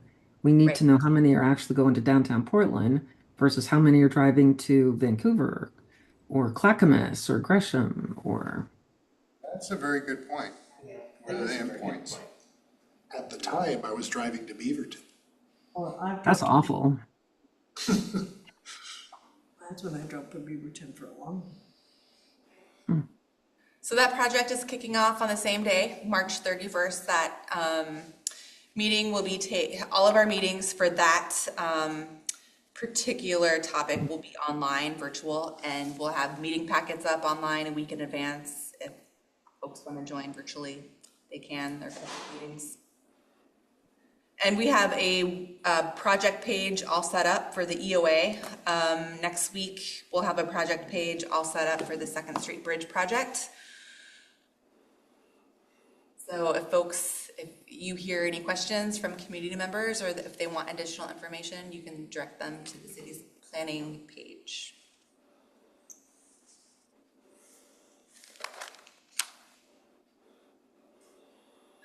I'll just move into staff communications, why not?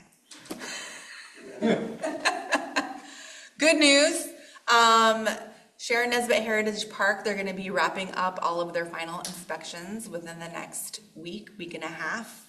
So you won't see any Construction. or barricades out front of the elevated pathway there.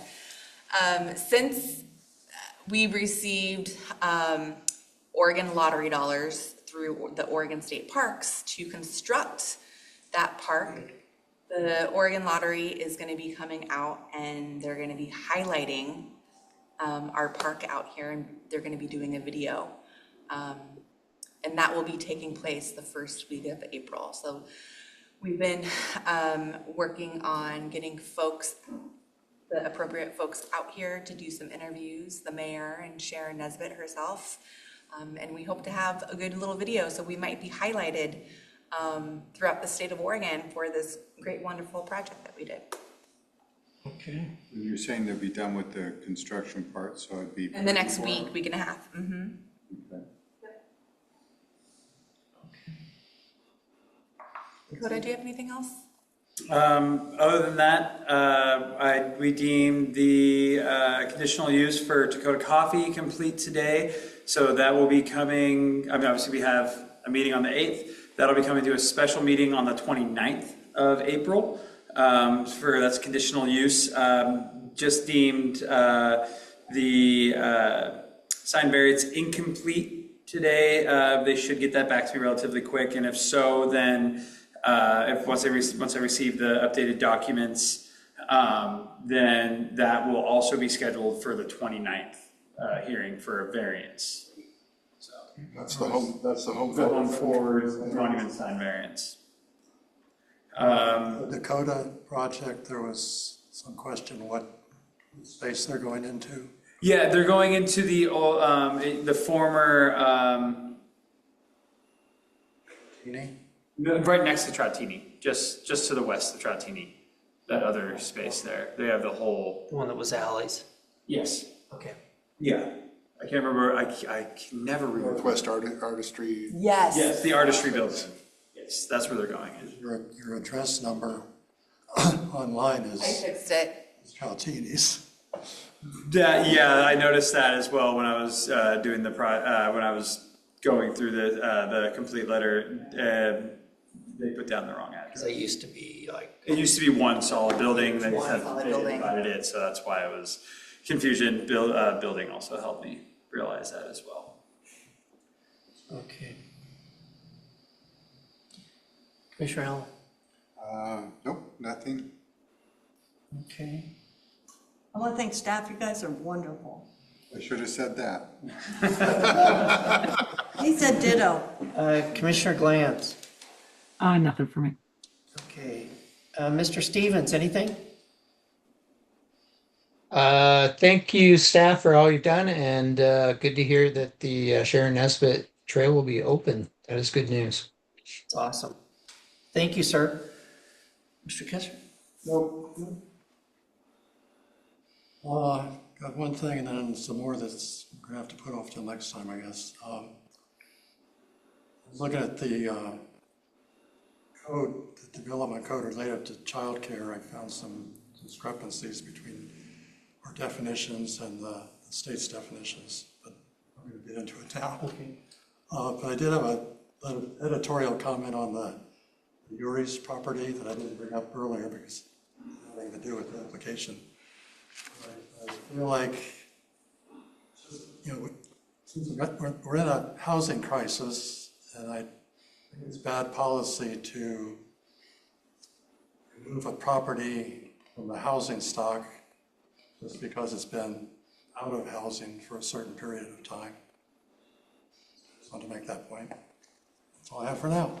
On one of your comments, would you mind noting those discrepancies that you're finding? Because we will eventually be doing another omnibus, because we always find things in the code that need to be updated, and we can take care of that at the same time. Would be great. Okay. Thank you. You mean as far as the property just being like residential in general? Were you talking about definitions of childcare? Is that what you were talking about? Two different things. Totally two different things. Yeah. Okay. All right. With that, it's late. I want to thank everyone for their time and their work this evening. And with that, I'll entertain a motion to adjourn. I move that we adjourn. Second. Okay, we have a motion second to adjourn. All those in favor signify by saying aye. Aye. Okay. We are adjourned. We will see you on April 8th. Okay, thank you. Good evening.